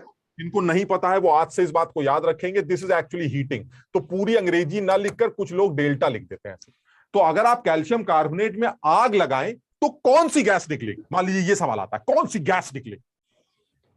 कुछ किसी को आइडिया है? देख के लग रहा है कुछ पता चल रहा है? Carbon dioxide. तो this is qualitative analysis of this reaction. Qualitative, कौन सी? CO2 sir. This is not quantitative. अब सवाल आता है क्वांटिटेटिव का, कितनी निकलेगी? This is quantity. क्वांटिटी मतलब समझते हो अमाउंट। यानी मैं ये कह रहा हूं कि कैल्शियम कार्बोनेट की हीटिंग करने से CO2 गैस बनती है, साथ में कैल्शियम ऑक्साइड बनता है। ठीक, ये रिएक्शन की दो तरह की एनालिसिस है। पहली रिएक्शन, कौन सी गैस बनी? सर CO2 बनी। This is qualitative analysis. कौन सी? क्वालिटेटिव वाइज उसकी क्वालिटी क्या है? The gas name is CO2। Quantity wise अगर मैं सवाल बनाऊंगा, दैट इज मोल कॉन्सेप्ट, कितनी CO2 बनी। यानी अगर मैं किसी भी केमिकल रिएक्शन की एनालिसिस क्वांटिटी वाइज कर रहा हूं, कितनी बनी, कितना बचे, अगर तुम्हें इतना बनाना था तो तुम कितना लिए गए होते, ये जो इतना, उतना, कितना, जो कि क्वांटिटी के वर्ड्स होते हैं, this is actually mole concept. यानी किसी भी केमिकल रिएक्शन की जो क्वांटिटेटिव एनालिसिस होती है, that is known as mole concept. बताओ यहां तक ठीक है? अब मैं इस मोल कॉन्सेप्ट को स्टार्ट करने जा रहा हूं। यानी अगर ये पूछा जाए कि कितनी CO2 बनी, that is quantitative analysis. That quantitative analysis के लिए कुछ सेट स्टेप्स होंगे जो हमें ध्यान रखने पड़ेंगे। तो चलिए अब हम एक एक करके बात स्टार्ट करते हैं। पहला केस लेके चलते हैं इसी सवाल के लिए, इसी तरह की बातों के लिए। ये सिर्फ ऊपर वाली बात समझाने के लिए लिखी है मैंने। फर्स्ट केस ले रहा हूं। फर्स्ट केस क्या बन सकता है? फर्स्ट केस है मेरा, एक रिएक्शन ले लेते हैं। मान लीजिए एक रिएक्शन लिख लेते हैं, A plus B gives C। एक जनरल रिएक्शन लिख लेते हैं, A plus B gives C। This general reaction. ठीक, सबसे पहला काम क्या है? अब आपसे सवाल ये पूछा जा रहा है, सबसे पहले केस 1 बनाया जा रहा है, और केस 1 ये है, अगर A के 2 मोल हो और B के 3 मोल हो तो C के कितने मोल बनेंगे? This is quantitative analysis. C के 3 मोल तो C के कितने मोल बनेंगे? ये हमारा क्वांटिटेटिव एनालिसिस। ठीक, अच्छा, अब ये काम करने के लिए करना क्या होगा? सर सबसे पहले ये बताइए, A और B के मिलने से अगर C बनता है तो आपके पास इक्वेशन कहां है? तो मैंने एक इक्वेशन लिख रखी है, A plus B gives C। अब देखिए, ये एनालिसिस करने के लिए कि C कितना बना, उसके लिए सबसे पहला स्टेप क्या है? सबसे पहले आपको इस रिएक्शन को बैलेंस करना पड़ेगा। ये पहला स्टेप। क्लियर है? मान लीजिए मैंने इस रिएक्शन को बैलेंस किया और यहां 2 आ गया, यहां 3 आ गया, मान लेते हैं ऐसे यहां 4 आ गया। मान लीजिए बैलेंस करने से कुछ भी, अब ये तो पता ही नहीं ना, एबीसी के बारे में कुछ पता ही नहीं है, तो बैलेंसिंग कुछ भी हो सकती है। मान लो बैलेंस करने से यहां 2 आ गया, यहां 3 आ गया, यहां 4 आ गया। Now this is a balance chemical equation. Clear है? यानी किसी भी रिएक्शन की क्वांटिटेटिव एनालिसिस करने के से पहले सबसे पहला धर्म है हमारा कि वो रिएक्शन बैलेंस फॉर्म में नजर आनी चाहिए। यानी सबसे पहले मेरे पास एक बैलेंस केमिकल इक्वेशन आ गई, यानी मैंने सबसे पहले बैलेंस्ड केमिकल इक्वेशन ले ली। जैसे ही मुझे केमिकल इक्वेशन बैलेंस फॉर्म में मिलेगी, अब मैं सवाल से पूछूंगा, अब आप बताइए क्या जानना चाहते हैं। अब आते हैं सवाल के पास। सवाल क्या कह रहा है?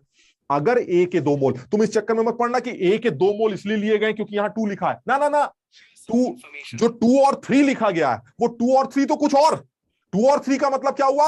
ए के 2 मोल बी के 3 मोल्स के साथ जब रिएक्ट करेंगे तो सी के 4 मोल बनेंगे। यह है रिएक्शन को पढ़ने का तरीका। सब लोग इस रिएक्शन को इसी तरह से पढ़ेंगे जैसे मैं बता रहा हूं। अगर आपके पास एक बैलेंस केमिकल इक्वेशन है तो आप उस बैलेंस केमिकल इक्वेशन को कैसे पढ़ेंगे? ए के 2 मोल खत्म करने के लिए आपको बी के 3 मोल्स की रिक्वायरमेंट है ताकि सी के 4 मोल बन जाएं। बताओ यहां तक ठीक है? उसको तो उससे तो कोई मतलब नहीं, भूल जाइए। यहां कुछ भी नहीं लिखा है, सिर्फ एक रिएक्शन है, उस रिएक्शन की बैलेंसिंग है, और बैलेंसिंग के बाद आपने सबसे पहले उस रिएक्शन को पढ़ लिया कि अगर ए के 2 निपटाने हैं तो बी के 3 लेके आने पड़ेंगे ताकि सी के 4 बन पाए। क्लियर है यहां तक? ठीक। अब आप बाजार में गए, बाजार में गए तो मैंने कहा भाई क्या करने गए? कह रहा है यार ए और बी लेने गया हूं। मैं एक दुकान में गया, मैंने ए से दुकान वाले से पूछा ए दे दो ए। उसने ए मुझे 2 मोल दे दिया, उसके बाद 2 मोल पड़ा था, उसने 2 मोल दे दिया। ठीक। फिर मैंने कहा बी दे दो। बी कितना दिया? उसने बी 3 मोल दे दिया। अब मैं 2 और 3 मोल लेके इसके पास आ गया, मैंने कहा बताओ सी कितना बने। अब फिर वो रिएक्शन क्या बोलेगी? अगर वो उसको नहीं देख रहा है, तुम बाजार से क्या लाए मुझे इससे मतलब नहीं है। रिएक्शन क्या कह रही है? रिएक्शन कह रही है अगर ए के 2 होते तो बी के 3 खर्च करने पड़ेंगे तो ताकि सी के 4 बने। क्लियर है? तो जो बाजार गया था वो क्या बोलेगा? अरे हमें ए के 2 ही मिले, हमें बी के 3 ही मिले, तो बताओ सी कितना बनेगा? 4 मोल। क्लियर है ये वाली बात? यानी रिएक्शन ये कहती है कि अगर ए के 2 बी के 3 के साथ रिएक्ट करेंगे तो सी के 4 बनेंगे। बाई चांस तुम्हें ए के 2 ही मिले, बी के 3 ही मिले, तो सी के 4 ही बनेंगे। यहां तक ठीक है? यानी फर्स्ट केस का जो आंसर निकल के आएगा वो 4 मोल आएगा। बताओ यहां तक क्लियर है? अच्छा, अब बिल्कुल थोड़ा सा चेंज कर रहे हैं, अभी तुम्हें और चीजें क्लियर करते हैं, और थोड़ा सा चेंज करते हैं। Now this will B case 2। Case 2 क्या है? हम फिर बाजार गए, तो हम दुकान वाले दूसरी दुकान में चले गए। हमने दूसरी दुकान वाले से कहा ए दे दो। उसके पास ए ज्यादा था तो उसने ए के 4 मोल दे दिए। वो तो जो दिल करे, रिएक्शन अलग बात होती है। आप बाजार में कुछ भी ले आइए, तो मैं बाजार गया, उसने ए के 4 मोल दे दिए। बिल्कुल ठीक है। फिर मैंने कहा यार बी भी दे दो। पता नहीं उसके पास बी भी ज्यादा था, उसने बी के 6 मोल दे दिए। अब बताइए सी कितने बने? मैं रिएक्शन के पास गया, मैंने रिएक्शन से पूछा तुम्हें कैसे पढ़ते हैं? तो रिएक्शन क्या बोलेगी? अगर ए के 2 लाओगे तो 2 खत्म करने के लिए 2 मोल ए के 3 मोल बी से रिएक्शन होगी, तब जाके सी के 4 बनेंगे। क्लियर है? अगर आप ए के 4 लाए दुगने, तो 4 को खत्म करने के लिए बी के 6 चाहिए होंगे, तो इसके 8 बनेंगे। फिर समझे कि नहीं? यानी 2 3 मिलकर अगर 4 बना रहे हैं तो 4 और 6 मिलकर 8 बनाएंगे। यानी और बाजार में आपको मिले कितने? 4 और 6। तुमने कहा वाह 4 और 6 मिलकर तो सी के 8 मोल बनाएंगे। यानी सी के कितने मोल बन गए? 8 मोल। यहां तक क्लियर है? सब लोगों को क्लियर है? अब तीसरा केस बनाने से पहले, जो कि सबसे इंपॉर्टेंट केस है, हम उस केस को बनाने से पहले बात को यहीं खत्म कर रहे हैं, छोड़ रहे हैं, ताकि मैं इन फर्स्ट और सेकंड केस से रिलेटेड 1-2 छोटी बातें कर लूं। यानी केस 3 को यहीं छोड़ रहा हूं मैं। ठीक। केस 3 जो सबसे ज्यादा इंपॉर्टेंट है, जिसमें सबसे ज्यादा सवाल बनते हैं, इस बार जेईई में भी बनाए गए थे और आगे भी बनेंगे। इससे पहले बेसिक 1-2 चीजें इन दोनों कॉन्सेप्ट को मजबूत करने के लिए करके देख लेते हैं। ठीक। अब आप मुझे बताइए, अब पहले सब लोग इतना नोट कर लो, फिर केस 3 को छोड़ते हैं। अभी आते हैं लौट के। सब लोगों को ये समझ में आया कि कर क्या रहे हैं? तुम बिल्कुल झंझट मत पालना, बिल्कुल सीधी बात कर रहे हैं। एक रिएक्शन होगी, सवाल में दे दी जाएगी, नहीं दी जाएगी तो वो इतनी सिंपल रिएक्शन होगी कि तुम्हें पता होगी। जैसे कैल्शियम कार्बोनेट में आग लगाएंगे, अब हो सकता है ना दे, हमें पता है ना क्या बनता है, कैल्शियम ऑक्साइड बनता है और CO2 बनता है। तो अगर मान लीजिए हमें नहीं भी दे रखी है तो इतनी सिंपल रिएक्शन होगी कि वो मैं खुद लिख सकता हूं, और नहीं तो सवाल में रिएक्शन गिवन। ठीक है। उसके बाद आप क्या करेंगे? रिएक्शन को देखते ही सबसे पहले आप बैलेंस करेंगे। बैलेंस करने के बाद आप डिसाइड करेंगे कि एनालिसिस कैसे करनी है, और उसके लिए रिएक्शन को सिर्फ पढ़ना आना चाहिए। और पढ़ने का तरीका यह है, ए के 2 मोल्स बी के 3 मोल्स के साथ जुड़कर सी के 4 मोल बनाते हैं। ये हमारी रिएक्शन कहती। आप बाजार से कितना लाए, क्या लाए, वो अलग बात। रिएक्शन क्या कहती है पहले वो पढ़ लेंगे, और फिर बाजार से जो आप ले के आए उसको देख लेंगे। जैसे मैं एक एग्जांपल ले लेता हूं, इसको हटा दे भाई। अब Yes, sir. केस 3 को अलग से डिस्कस कर लेते हैं।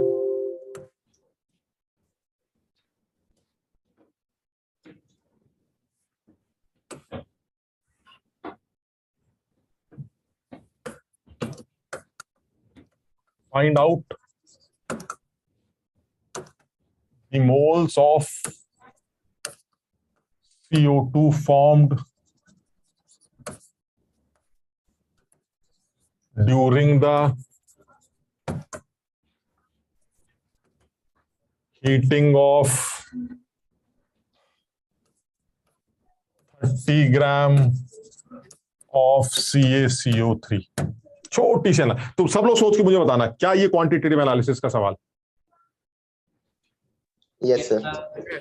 कितनी बनी, कौन बनी, वगैरह वगैरह। तो सर ये तो क्वांटिटेटिव एनालिसिस, सोचने की जरूरत नहीं। अच्छा, क्या तुम चाहते हो कि मैं तुम्हें रिएक्शन दूं, या तुम्हें अपने आप रिएक्शन का आइडिया है?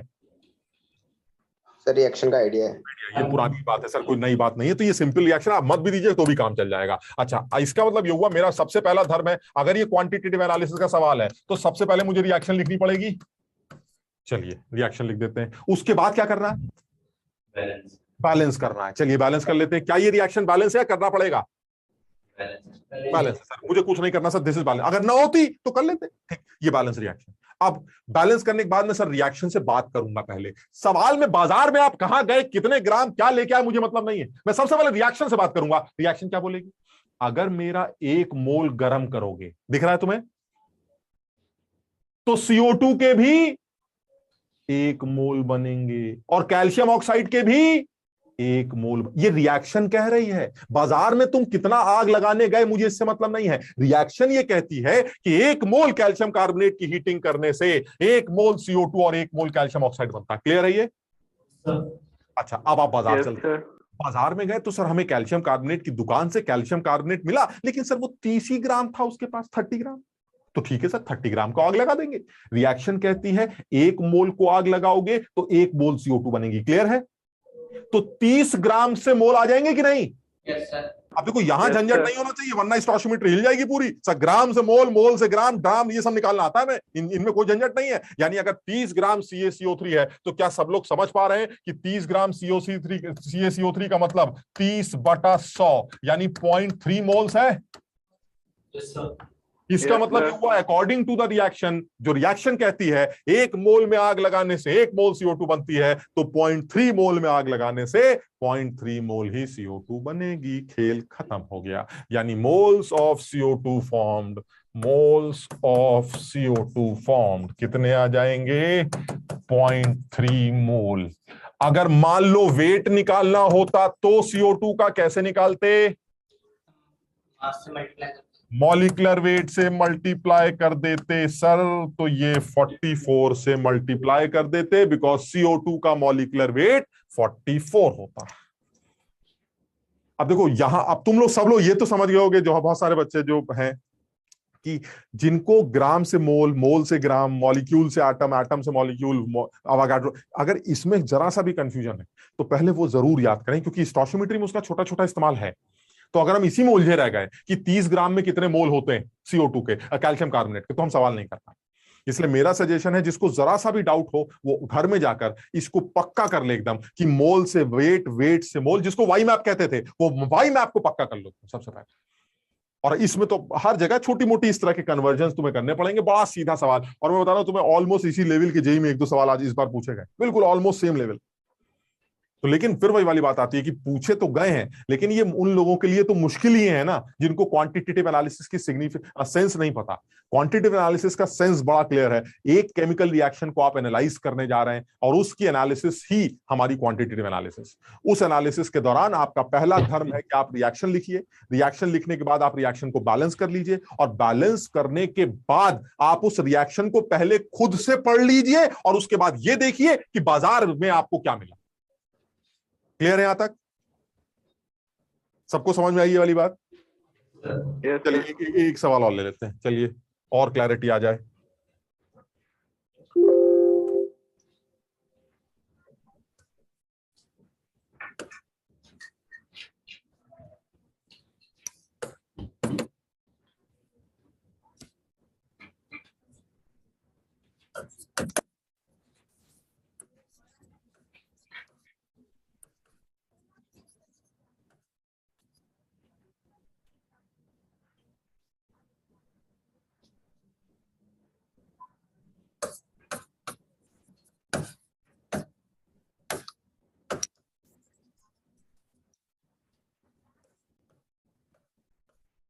ये बस ऐसे ही सवाल बना देते हैं, मतलब तुम खुद भी इस तरह के बहुत सारे सवाल बना सकते हो।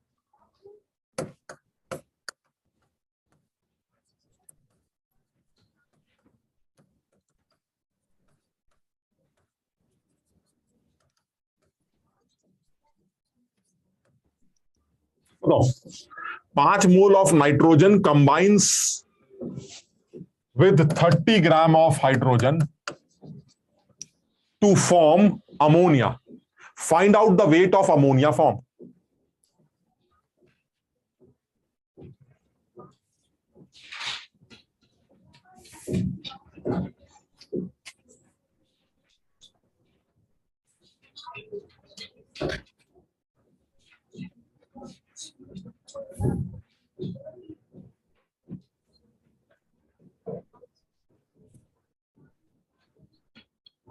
One seventy gram. आंसर तो पता नहीं, अभी चेक कर लेते, मैंने तो ऐसे ही बना दिया। एक बार चेक करते हैं। सबसे पहले क्या इक्वेशन पता चल रही है? क्या सबसे पहला स्टेप क्या होना चाहिए मेरा? इक्वेशन। क्या ये क्वांटिटेटिव एनालिसिस है? Yes sir. तो क्या मुझे रिएक्शन चाहिए? Yes sir. तुम्हें चाहिए या तुम्हारा काम तुम्हें पता है? पता है सर। पता है। तो मैं सबसे पहले रिएक्शन लिख देता हूं। नाइट्रोजन और हाइड्रोजन को मिलकर क्या बनाना चाहते हैं आप? अमोनिया। सेकेंड स्टेप क्या होना चाहिए? बैलेंसिंग। क्या ये रिएक्शन बैलेंस है?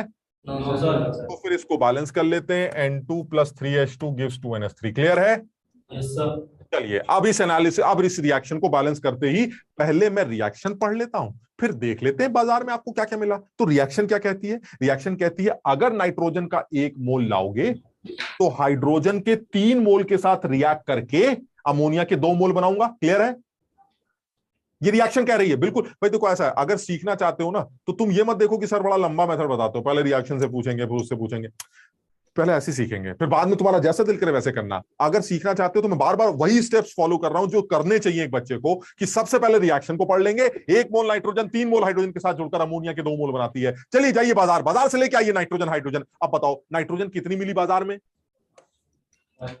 5 मोल। कुछ बच्चे कहते हैं सर ये तो गलत है, आपका सवाल ही गलत है। यहां तो आपने लिख रखा है नाइट्रोजन का 1 मोल, तो 5 कैसे? अरे यार बाजार में 5 क्या 50 मिल जाएगी? नहीं समझे बात? बाजार में तो कुछ भी मिल जाएगा ना आपको। रिएक्शन क्या कहती है? रिएक्शन कह रहा है 1 मोल नाइट्रोजन 3 मोल हाइड्रोजन के साथ रिएक्ट करेगी। अब बाजार में आपको नाइट्रोजन के 1 मोल मिले, 2 मोल मिले, 10 मोल मिले, मुझे इससे फर्क नहीं पड़ता। मुझे रिएक्शन के अकॉर्डिंगली आपका आंसर प्रिडिक्ट करना है। कैसे? बाजार में अगर 5 मोल नाइट्रोजन के मिले, और क्या ये पहचान पा रहे हो कि हाइड्रोजन के तुम्हें 15 मोल मिले? देखो ये सब चीजें गड़बड़ नहीं होनी चाहिए। हाइड्रोजन का मॉलिक्यूलर वेट 2 होता है। अगर हाइड्रोजन का मॉलिक्यूलर वेट 2 है और उसके 30 ग्राम है तो मोल्स कितने हुए? 30/2, 15 मोल। यानी बाजार में, मैंने थोड़ा सा घुमा दिया बस, मैं चाहता तो यहां मोल दे देता, लेकिन मैंने थोड़ा सा घुमा दिया। क्यों घुमाया? ताकि कुछ बच्चे गिर जाए। यही तरीका है और कोई तरीका नहीं। कुछ बच्चे जल्दबाजी में उसको 30 मोल समझ लेंगे, कुछ भी समझ लेंगे। यही तो बकवास है। जो आदमी अलर्ट होकर बैठा है वो कहेगा यार हम सब, और ये सब जैसे सवाल देखता है मुस्कुरा देता है, अरे गिर गए और गिरे होंगे, आधे और गिर गए होंगे, ओ बहुत बढ़िया और गिर। लेकिन इस चक्कर में तुम मत गिर जाना बस। तो तुम अलर्ट होके बैठोगे तो तुम्हारा काम चल जाएगा। तो इसका मतलब ये हुआ, अगर 30 ग्राम की बात करें तो दुनिया जानती है 30 ग्राम का मतलब 30 बटा molecular weight, and that is 15। यानी हमें हाइड्रोजन के सवाल में 15 मोल दे रखे हैं। चलिए ठीक है, यानी नाइट्रोजन के 5 मोल दे रखे हैं और हाइड्रोजन के 15 मोल दे रखे हैं। सवाल है कि अमोनिया के कितने मोल बनेंगे। चलिए रिएक्शन क्या कहती है? अगर नाइट्रोजन का 1 मोल होगा तो हाइड्रोजन के 3 मोल के साथ रिएक्ट करेगा। क्लियर है? अगर नाइट्रोजन के 5 मोल बाजार में मिले तो हाइड्रोजन के 5 × 3 15 मोल के साथ रिएक्ट करेगा। क्या हाइड्रोजन 15 मोल है तुम्हारे पास, बाजार में मिली तुम्हें? और हमने कहा मजा आ गया यार, 5 मोल मेरे हैं, तुम्हारे 15 मोल है। अच्छा अब रिएक्शन पे आते हैं। मेरा 1 तुम्हारे 3 के साथ मिलकर अगर 2 बनाता है तो मेरे 5 तुम्हारे 15 के साथ मिलकर, अपने आप सोच के जवाब देना, 10। क्लियर है ये वाली बात? यूनिटरी मेथड समझ पाए? मेरा 1 तुम्हारे 3 के साथ जुड़कर अगर 2 बनाएगा तो मेरे 5, यानी 5 गुना, तुम्हारे 5 गुने से मिलकर तुम्हारे 5 गुने बनेंगे। यानी अमोनिया के कितने मोल तैयार होंगे? 10 मोल। खत्म हो गया सवाल। Moles of ammonia formed, moles of ammonia formed 10 moles. और अगर आपको अमोनिया के वेट निकालना है तो वेट ऑफ अमोनिया निकालने के लिए अमोनिया के मॉलिक्यूलर वेट से मल्टीप्लाई कर दिया। यह आ गया 10 × 17, 170 ग्राम। बिल्कुल सही। अभी एक बच्चे ने 170 बताया था, बिल्कुल सही। आराम से समझ लो, किसी को जरा सा भी कोई शक हो कुछ हो तो वो डिस्कस कर सकता है, हालांकि मुश्किल नहीं। अगर ये सोचोगे कि मुश्किल है तो अलग बात है, अदरवाइज ये सोच सकते हो कि इतना मुश्किल नहीं, सीख सकते हैं।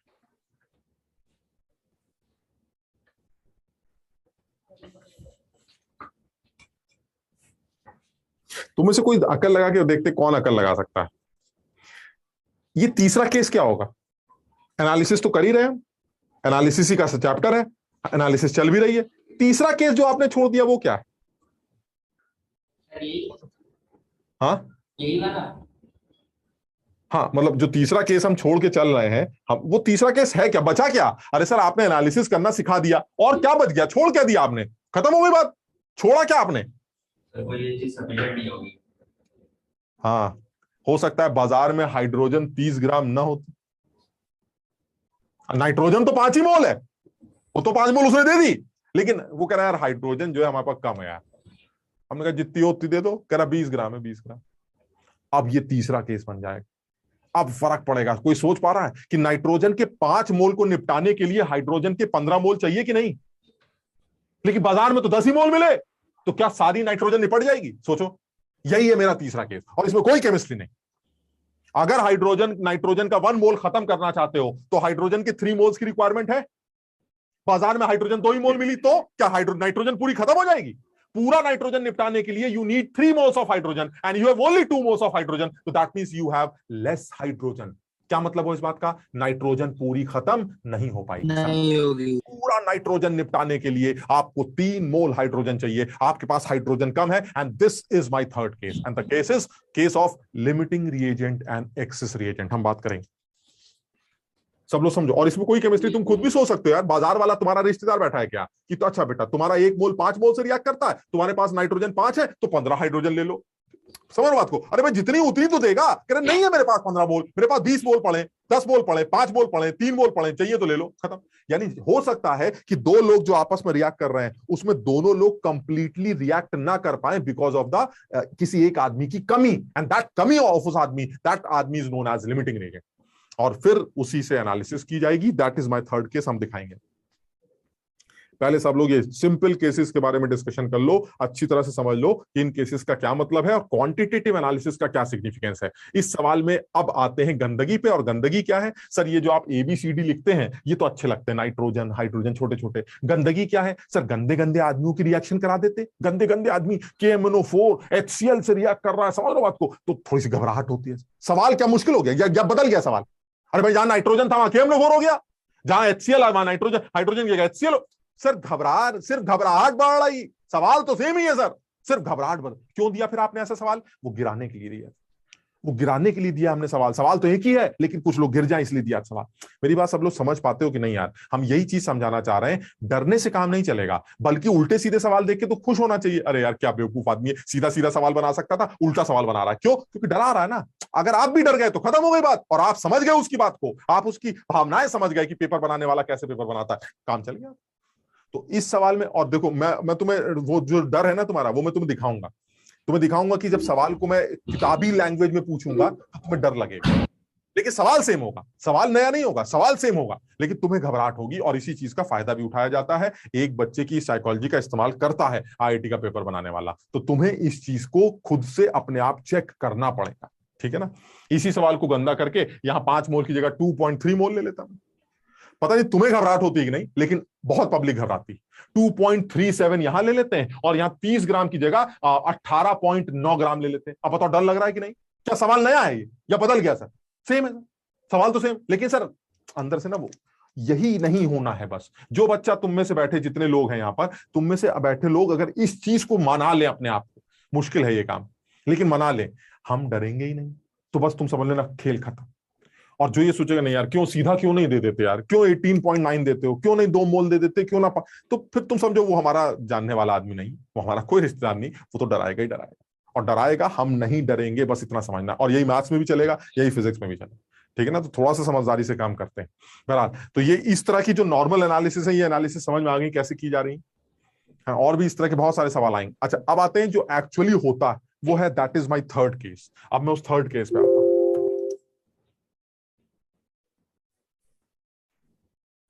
थर्ड केस अलग से लिखते हैं, केस 3, जो एक्चुअली सबसे ज्यादा इंपॉर्टेंट केस है, जिसपे सबसे ज्यादा सवाल पूछा जाता है। और वो केस 3 है क्या?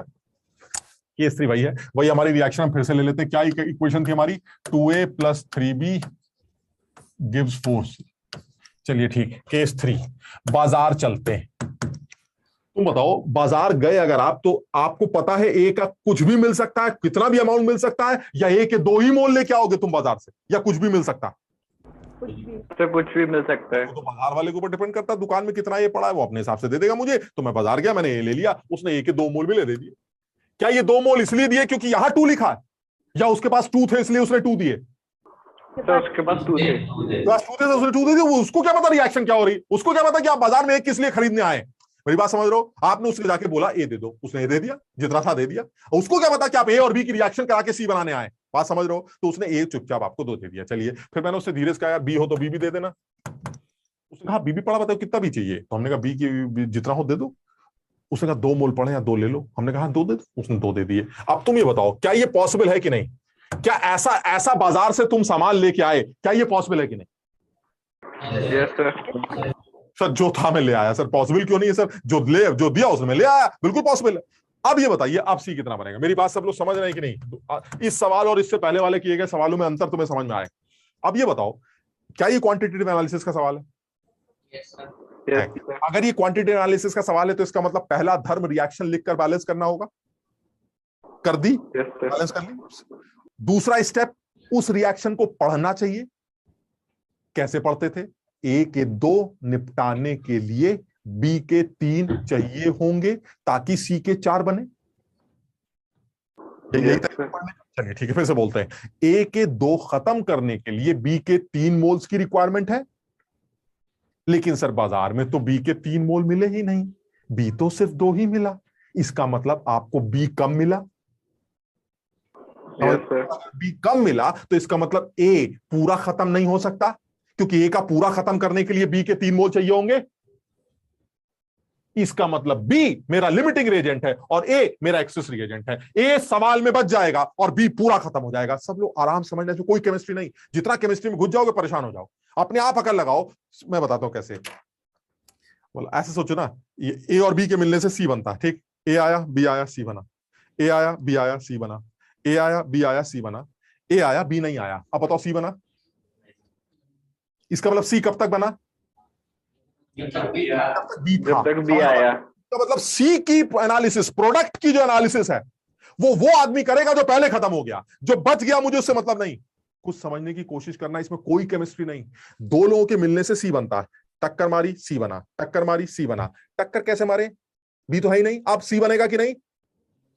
नहीं। तो सी कब तक बना? फिर सी तब तक बना जब तक टक्कर लग रही थी। यानी जो आदमी सवाल में कम दिया गया था, लिमिट में दिया गया था, वो आदमी के खत्म होते ही सी का बनना खत्म हो जाएगा। इसका मतलब प्रोडक्ट की अगर आप एनालिसिस करना चाहते हैं, तो प्रोडक्ट की एनालिसिस लिमिटिंग रिएजेंट से कराई जाएगी। जो आदमी कम दिया गया है, कम इन द सेंस जो लिमिट में दिया गया है, वो कैसे निकाला जाएगा मैं अभी सिखाऊंगा। जो आदमी लिमिट में दिया गया है, वही रहते रहते प्रोडक्ट बनाएगा। उसके मरते ही प्रोडक्ट का बनना बंद हो जाएगा। बताओ ये वाली बात समझे कि नहीं? Yes sir. सब लोग इत्मीनान से समझें, क्योंकि यही इंपॉर्टेंट कॉन्सेप्ट है सिस्टोशियोमेट्री का। गंदगी तो फैलेगी, गंदगी मतलब सर गंदे गंदे नाम होंगे, गंदे गंदे स्टेटमेंट्स होंगे, गंदे गंदे डेटा होगा, वो सब अलग बातें हैं। लेकिन सर जो जो जो, जो मसाला है इस टॉपिक का, वो सिर्फ इतना है। 2 लोग रिएक्ट कर रहे हैं या 2 से ज्यादा लोग रिएक्ट कर रहे हैं, उसमें एक आदमी ये कह रहा है, अरे मैं तो रिएक्शन से पहले ही खत्म हो गया, तुम तो खत्म नहीं हुए लेकिन हम खत्म हो गए। जैसे उसने ये बोला कि तुम्हारी रिएक्शन के दौरान पहले मैं खत्म होता हूं, बस उसी आदमी के पैरों में जाके बैठ जाएंगे। हम कहेंगे हमें पता है, जब तक आप जिंदा थे तब तक प्रोडक्ट बना था, आपके मरते ही प्रोडक्ट का बनना बंद हो जाएगा। आप ही बताइए कि जब आप मर रहे थे, जब आप आखिरी सांसें ले रहे थे, तो प्रोडक्ट कितना बनाया था आपने? बस, क्योंकि जो बोलेगा वो बोलेगा, बाकी सब झूठ बोलेंगे। बाकी सब क्या सोच के बोलेंगे? जब वो खत्म हो जाएंगे तो प्रोडक्ट कितना बनेगा। अरे वो खत्म कैसे होंगे? जब पहले एक आदमी खत्म हो गया तो रिएक्शन तो वही बंद हो जाएगी ना। ये समझे बात को? अब ए से रिएक्ट कौन करेगा जब बी खत्म हो चुका, यानी रिएक्शन बंद हो चुकी। ए तो बचा हुआ है, समझ रहे बात? ए बचा हुआ। तो अगर ए से पूछोगे कि तुमने कितना प्रोडक्ट बनाया, तो ए क्या सोच के जवाब देगा? अगर मैं पूरा खत्म हो जाता तो इतना बनाता। अबे तो तुम पूरा खत्म नहीं हुए ना, तुम तो झूठ बोल रहे हो। मेरी बात सब लोग समझ रहे हैं कि नहीं? इसका मतलब एनालिसिस प्रोडक्ट की कौन कर रहा है? वो जो खत्म हो चुका है। क्योंकि उसी के रहते प्रोडक्ट बना है, उसके मरने के बाद प्रोडक्ट का बनना बंद हो जाएगा। यानी सबसे पहला धर्म रिएक्शन लिखेंगे, दूसरा धर्म बैलेंस करेंगे, तीसरा उस रिएक्शन का लिमिटिंग रिएजेंट चेक करेंगे। इससे पहले वाले सवालों में सर आपने क्यों नहीं किया? इसलिए नहीं किया क्योंकि उनमें कोई लिमिटिंग नहीं था, कोई मतलब दोनों ही लिमिटिंग थे। मैं अब तुम्हें चेक करके दिखा दूंगा। इसलिए इससे पहले वाले सवाल में कोई झंझट नहीं था, अब झंझट शुरू होने वाले।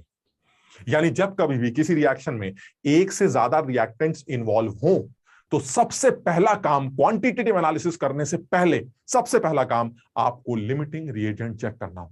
और जैसे ही आपको लिमिटिंग रिएजेंट मिलेगा, जो कुछ पूछना है आपको, जो कुछ पूछना है, सारे सवालों का आंसर लिमिटिंग रिएजेंट ही देगा। जो रिएक्शन में पहले कंज्यूम होता है उसे लिमिटिंग रिएजेंट कहा जाता है। सब लोग पहले पूरी बात को समझने की कोशिश करो, मैथमेटिकली भले मत समझो लेकिन सेंस समझो सवाल का क्या है। 2 लोग रिएक्ट करेंगे, 3 लोग रिएक्ट, सोचो 4 लोग रिएक्ट करें एबीसीडी। अब एबीसीडी की रिएक्शन मची पड़ी है और प्रोडक्ट बन रहा है ई। अब बताओ एबीसीडी में से हो सकता है सी पहले खत्म हो जाए।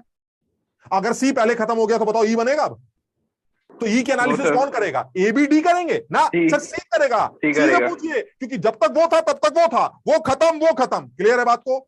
यानी सबसे पहले लिमिटिंग रिएजेंट होगी और जैसे ही लिमिटिंग रिएजेंट का पता चलेगा बस सवाल खत्म, खेल खत्म। तो सर ये और बता दीजिए कि लिमिटिंग रिएजेंट निकाला कैसे जाता है। अब बिल्कुल सीधी सी बात करते हैं, लिमिटिंग रिएजेंट निकालने का तुम्हारे सामने तरीका क्या है।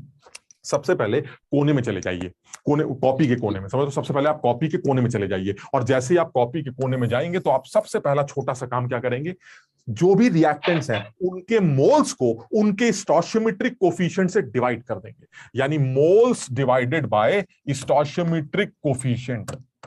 एससी को तुम चाहो तो लिख लो, तुम्हारे सामने हो सकता है पहली बार आया हो ये बात, स्टोइचियोमेट्रिक कोफिशिएंट। दिस इज स्टोइचियोमेट्रिक कोफिशिएंट और स्टोइचियोमेट्रिक कोफिशिएंट होता है ये जो बैलेंसिंग आपने लिखी 2, 3, 4, they are stoichiometric coefficients of A B C. ठीक, यानी जिस सब्सटेंस के मोल्स आप ले रहे हैं, जैसे ए है हमारा, तो ए के मोल को उसके स्टोइचियोमेट्रिक कोफिशिएंट से डिवाइड कर दीजिए। चलिए कर लेते हैं। बताओ ए के लिए ये नंबर कितना निकल के आएगा, कितने मोल हैं? सवाल में कितने दे रखे हैं? 2 और स्टोइचियोमेट्रिक कोफिशिएंट कितना है? 2। तो ये नंबर कितना आया? 1। चलिए अब बी के लिए बताइए, मोल्स कितने हैं सवाल बाजार में? 2। स्टोइचियोमेट्रिक कोफिशिएंट कितना है? 3। ये नंबर कितना आया? 2/3। इनमें से जो छोटा नंबर है वही लिमिटिंग रिएजेंट है। बस बात खत्म। कौन है छोटा? बस आके बैठ जाएंगे और बी से कहेंगे भैया आप लिमिटिंग हैं। अब जो भी प्रोडक्ट बनेगा आपसे पूछूंगा, इससे नहीं। क्यों? क्योंकि ये तो झूठ बोलेगा सर, झूठा है ए, झूठा है। क्यों? क्योंकि ए एक्सिस रिएजेंट है सर, ये लिमिटिंग रिएजेंट नहीं, ये एक्सिस में पड़ा हुआ है। एक्सिस में पड़ा हुआ आदमी हमेशा झूठ बोलता है और लिमिट में पड़ा हुआ आदमी ही हमेशा सच बोलता है। So B is my limiting reagent. The analysis of this chemical reaction will be given by B only. मुझे ए से कोई लेना देना नहीं। अब बताइए बी से कैसे सच उगलवाएं? कोई बताएगा जरा? बी से अगर मैं पूछूं कि कितना सी बनेगा तो क्या जवाब देगा? रिएक्शन को पढ़ते जरा, रिएक्शन क्या कहती है बताओ। अगर बी के 3 होते हैं, बाजार में क्या मिले मुझसे मत समझो, रिएक्शन क्या कहती है। अगर बी के 3 होते तो सी के 4 बनते। क्लियर है? अगर बी के 3 मोल होते आपके पास और वो खत्म हो जाते तो सी के 4 मोल बनते। अच्छा, बी का अगर 1 होता तो? तुम यूनिटरी मेथड नहीं जानते क्या यार? 3 से 4 तो 1 से आंसर इज 8/3। 3 से 4 तो 1 से 4/3। यूनिटरी मेथड पढ़ा है कि नहीं? तो फिर 2 से 4/3 × 2 8/3 आ गया। यानी मेरा लिमिटिंग रिएजेंट है बी और मुझे जो भी निकालना है बी से निकालूंगा। कैसे निकालूंगा? Analysis of product, analysis of product C कैसे करेंगे? 3 moles of B 4 moles of C बनाते हैं। तो फिर 1 मोल ऑफ बी का 4/3 मोल ऑफ सी बनाएगा। और बाजार में आपके पास बी के 2 मोल हैं तो आपके 4/3 × 2 दैट इज 8/3 मोल बनेंगे। खत्म हो गया आंसर। सोचो अगर ए से, यही चीज ए से पूछ के बताओ जरा। जैसे अभी तुमने बी से एनालिसिस करवाई वैसे ए से बताओ। बताओ ये क्या बोलेगा? अगर मेरे 2 होते तो तुम्हारे कितने बनते? 4। मेरे बाजार में मिले कितने? 2। तो फिर 4 ही बनने चाहिए। Yes sir. यानी ए से Yes, पूछोगे sir. तो 4 बोलेगा, और बी क्या कह रहा है? 8/3। सच कौन बोल रहा है? 8/3। क्योंकि बी को हमें पता है कि जब तक बी तब तक प्रोडक्ट। ए तो ये सोच के आंसर दे रहा है कि अगर मेरे 2 खत्म हो जाते तो सी के 4 बनते। अबे तुम्हारे खत्म कैसे होंगे जब बी पहले ही खत्म हो चुका है? बता समझे। अगर मैं यहीं पर ए के 20 बोल ले लेता तो क्या आंसर बदल जाता? सर 20 क्या 200 ले लीजिए सर, प्रोडक्ट नहीं बनेगा क्योंकि बी खत्म हो चुका। जो बनना है बी ने बता दिया, बस बात खत्म। अब आपको ए के 2 मोल लेने हो, 20 मोल लेने हो, 40 मोल लेने हो, ए जितना लेना ले लीजिए सर, वो बच जाएगा लेकिन अब खत्म नहीं होगा। अब रिएक्शन में पार्टिसिपेट नहीं करेगा क्योंकि रिएक्शन यहीं रुक चुकी है, क्योंकि लिमिटिंग रिएजेंट खत्म हो चुका है। कोई भी इसमें केमिस्ट्री नहीं है। तुम्हें इसको केमिस्ट्री बनाना हो तो तुम बना सकते हो, इसमें कहीं कोई केमिस्ट्री नहीं। सब लोग आराम से समझ के देखो, क्योंकि यही मेन कॉन्सेप्ट है जो इस चैप्टर का मेन कॉन्सेप्ट है। फिर तो इसमें गंदगी फैलानी है बस हमें, गंदे गंदे नाम और गंदे गंदी कैलकुलेशन, बात खत्म हो जाएगी फिर। लेकिन अब तुम आराम से समझने की कोशिश करो कि भाई कौन चल क्या रहा है। चल ये रहा है क्या 2-4 लोग आपस में भिड़ रहे हैं, 2-4 लोगों के भिड़ने से प्रोडक्ट बन रहा है। अब उन 2-4 लोगों में से कोई आदमी अगर पहले निपट गया तो बस उसके निपटते ही प्रोडक्ट का बनना बंद हो जाएगा। तो सबसे पहला धर्म है कि कौन पहले निपटा, दैट इज लिमिटिंग रिएजेंट, वो निकाल लेते हैं और फिर उसी से पूछ लेते हैं बता तूने कितना बनाया प्रोडक्ट, खत्म हो गया। मैं और एग्जाम्पल लूंगा लेकिन तुम पहले अपने आप समझ के देखोगे तो ज्यादा अच्छा रहेगा। एग्जाम्पल से समझने से अच्छा पहले खुद से सोच के देखो चल क्या रहा है।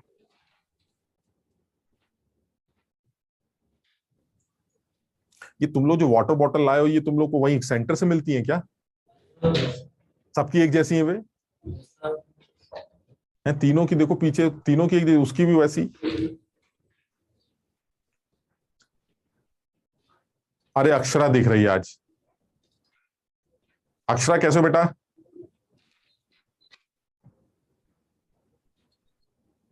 आवाज नहीं आ रही। ठीक है, समझ में आ रहा है बेटा? हाँ समझ में आ रहा है। तुम किस सेंटर पे हो अक्षरा? घर से हूँ सर। तो किसी सेंटर को ज्वाइन किया है तुमने? No sir.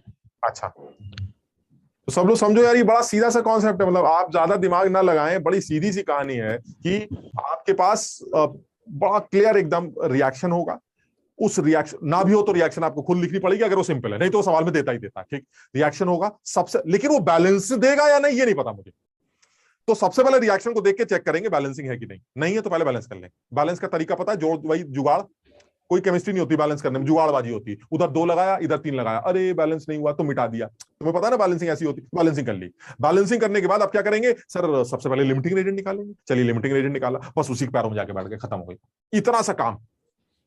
सब लोग अगर समझ गए हो तो मैं इसी को एक स्टेप और आगे बढ़ जाऊं। लास्ट बात इसी में, थ्योरेटिकली लास्ट बात में खत्म करने जा रहा हूं। क्या ये बताओ, कोई बच भी गया है क्या? सर एक बचा है। सर अभी ए। ए बचा है। कितना ए बचा है? 1 मोल। ये किससे पूछोगे? सर जी ए कितना बचा है ये किससे पूछोगे? सर ए से। ए से? ए से पूछेंगे तुम कितना बचे हो, ये कह रहे हो? सर 2.3। बी से। बी से पूछेंगे। सर बी कैसे जवाब देगा? सर बी तो मर गया, वो तो खत्म हो चुका। सर उससे पूछेंगे कैसे? जो आदमी है ही नहीं, पूछेंगे कैसे? अरे ऐसे नहीं पूछेंगे, ऐसे पूछेंगे बी से, दोस्त ये बताओ कि जब तुम आखिरी सांसें ले रहे थे तो तुमने ए के कितने मोल खाए थे? भाई देखो, जो आदमी आखिरी सांसें ले रहा है वो तो मर जाएगा। मरने के बाद वो थोड़ी ना देखेगा कि कितना बच गया कितना। वो इतना तो बता सकता है ना कि जब मैं खत्म होने वाला था तो मैं ए के 5 मोल खा गया। इतना तो बता सकता है कि जो खाया वो तो बता देगा, जो बचा माइनस करके निकाल देगा। बताओ समझे बात को? इसका मतलब मैंने बी से कहा कि भाई ऐसा हमने सुना आप मरने वाले हैं, आप लिमिटिंग एजेंट है, तो आप बस ये बता दीजिए कि जब आप मरने वाले थे तो आपने ए के कितने मोल से रिएक्शन कर ली थी। वो बताएगा मैंने 50 मोल से रिएक्शन कर ली थी। मैं कहूंगा अच्छा 50 से कर ली थी, और ए लिया कितना गया था? अच्छा 70 मोल लिया गया था, 50 आप खा गए और उसके बाद आप मर गए, तो इसका मतलब बचा कितना? 70 - 50, 20 will be the left amount. Clear है? Yes sir. जो प्रोडक्ट की एनालिसिस है वो किसने की? लिमिटिंग रिएजेंट ने। और जो एक्सेस रिएजेंट की एनालिसिस है वो भी किसने की? लिमिटिंग रिएजेंट ने। यानी जो किया वो लिमिटिंग रिएजेंट ने किया। अब मैं यहां पर एक्सेस रिएजेंट की एनालिसिस करके दिखा देता हूं। यहीं पर करना चाह रहे हैं, यहां कर लेते हैं। Analysis of access reagent. चलिए इसकी बात कर लेते हैं। सबसे पहले ये तो क्लियर है एक्सिस रिएजेंट हमारा ए है, तो चलिए बी से बात करते हैं। बी क्या बोलेगा? बी कहेगा, जरा ध्यान से देखना कैसे करते हैं। बी कहेगा अगर मैं 3 होता। भाई देखो, अगर तुमने ये सीख लिया ना यार, तो फिर कुछ भी सवाल पूछ ले आप सारे सवालों का आंसर दे देंगे। अगर तुम ये समझो कि मैं आंसर निकाल कैसे रहा, अगर तुम मेरी बातें याद करोगे, स्टेप्स को याद करोगे, तो तुम्हारे लिए बड़ा आसान हो जाएगा। मैंने प्रोडक्ट की एनालिसिस कैसे की, किससे करवाई? बी से। कैसे शुरुआत की थी मैंने, तुम बस वो याद करो कि मैंने शुरुआत कैसे की थी। अगर मेरे 3 होते तो तुम्हारे 4 बनाता, मेरा 1 होता तो तुम्हारे 4/3 बनाता, मेरे 2 लिए थे इसलिए मेरे 8/3 बने। क्लियर है? ये प्रोडक्ट की एनालिसिस हो गई। अब आते हैं रिएक्टेंट लेफ्ट एक्सिस रिएजेंट की, कैसे करूं ये भी ध्यान रखना। अगर मेरे 3 होते, बात तो लिमिटिंग रिएजेंट से ही करनी है ना, तो लिमिटिंग रिएजेंट क्या बोलेगा? अगर मेरे 3 होते तो तुम्हारे 2 खा जाता। बताओ समझे कि नहीं? अगर मेरे 3 होते तो तुम्हारे 2 खा जाता, अगर मेरा 1 होता तो तुम्हारे 2/3 खा जाता। 2/3, yes मेरे sir. हैं कितने बाजार में? 2 मोल, 2, तो तुम्हारे 4/3 खा गया। 2/3 इंटू 2, yes sir. Yes ये sir. तो वो है जो मैं खा गया और मर गया। बचे कितने? सर बाजार से मिले कितने थे? 2। खा कितने गए? 4/3। तो बचे कितने? 1/3 इसका आंसर। 2/3 जो भी आ रहा, 2/3। कुछ समझ पाए? यानी एनालिसिस कैसे कर रहे हैं? एनालिसिस कर रहे हैं बी से। 3 मोल अगर बी के होते, 3 मोल बी होता तो 2 मोल ए खाता। अगर 1 मोल बी होता तो 2/3 मोल ए के खा जाता। मेरे तो बाजार में ए के बी के 2 मोल थे, तो फिर खा कितना गया? 4/3 खा गया। तो बचा कितना? ए लेफ्ट इज इक्वल टू जितना था उसमें से जो खा गया, दैट इज 4/3 मोल्स लेफ्ट। अब इसको थोड़ा सा अपने हिसाब से समझना, थोड़ा सा खिचड़ी सी बन गई है, लेकिन अपने हिसाब से समझने की कोशिश करो। फिर और भी एग्जांपल्स लेंगे खूब सारे, लेकिन पहले तुम समझो। मतलब मैं ये सवाल नहीं करा रहा हूं, तुम खुद ही देख रहे हो एबीसीडी का कोई सवाल तो है। हालांकि एग्जाम में एबीसीडी को लेकर भी सवाल बनते हैं ऐसे जनरल फॉर्म में, लेकिन तुम जरा समझने की कोशिश करो चल क्या रहा है। चल ये रहा है कि जब कभी भी रिएक्शन में एक से ज्यादा रिएक्टेंट्स होते हैं, तो प्रोडक्ट के एनालिसिस या फिर एक्सिस रिएजेंट की एनालिसिस करने के लिए आपको सबसे पहले लिमिटिंग रिएजेंट का पता लगाना पड़ता है। और लिमिटिंग रिएजेंट पता लगाने के लिए आपको सबसे पहले कोने में जाना पड़ता है। और कोने में करते क्या है? मोल्स को उस आदमी के स्टोइचियोमेट्रिक कोएफिशिएंट से डिवाइड करके नंबर निकल आएगा। जो नंबर सबसे छोटा होगा वो लिमिटिंग होगा, और जो लिमिटिंग होगा उसी के पैरों में जाके बैठ जाएंगे और सारे आंसर उससे पूछते रहेंगे, सारे सही आएंगे। 2 - 4/3 होगा। 2 - 4/3 होगा। बचेंगे। अच्छा, तो फिर आंसर बदल जाएगा क्या यार? अब कितना आएगा? 2/3। अब सर 2/3 आएगा.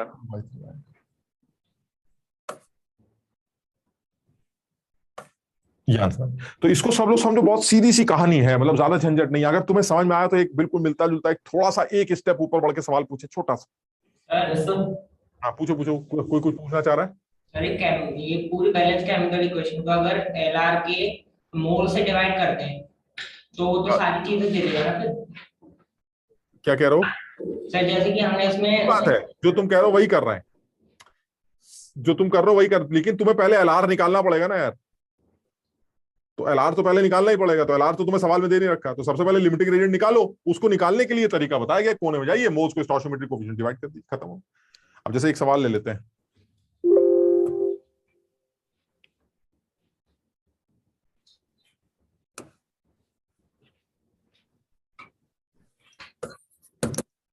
ऐसे ले लेते हैं। ए, थोड़ा सा देखते हैं तुम्हें क्या समझ में आया। बी सी गिव्स 5D, ये की equation, this is balance chemical equation. बाजार गए, ए के 5 मोल मिल गए, बी के 6 मोल मिल गए, और सी के 8 मोल मिल गए। तुम्हें बताना है कि डी के कितने मोल बने।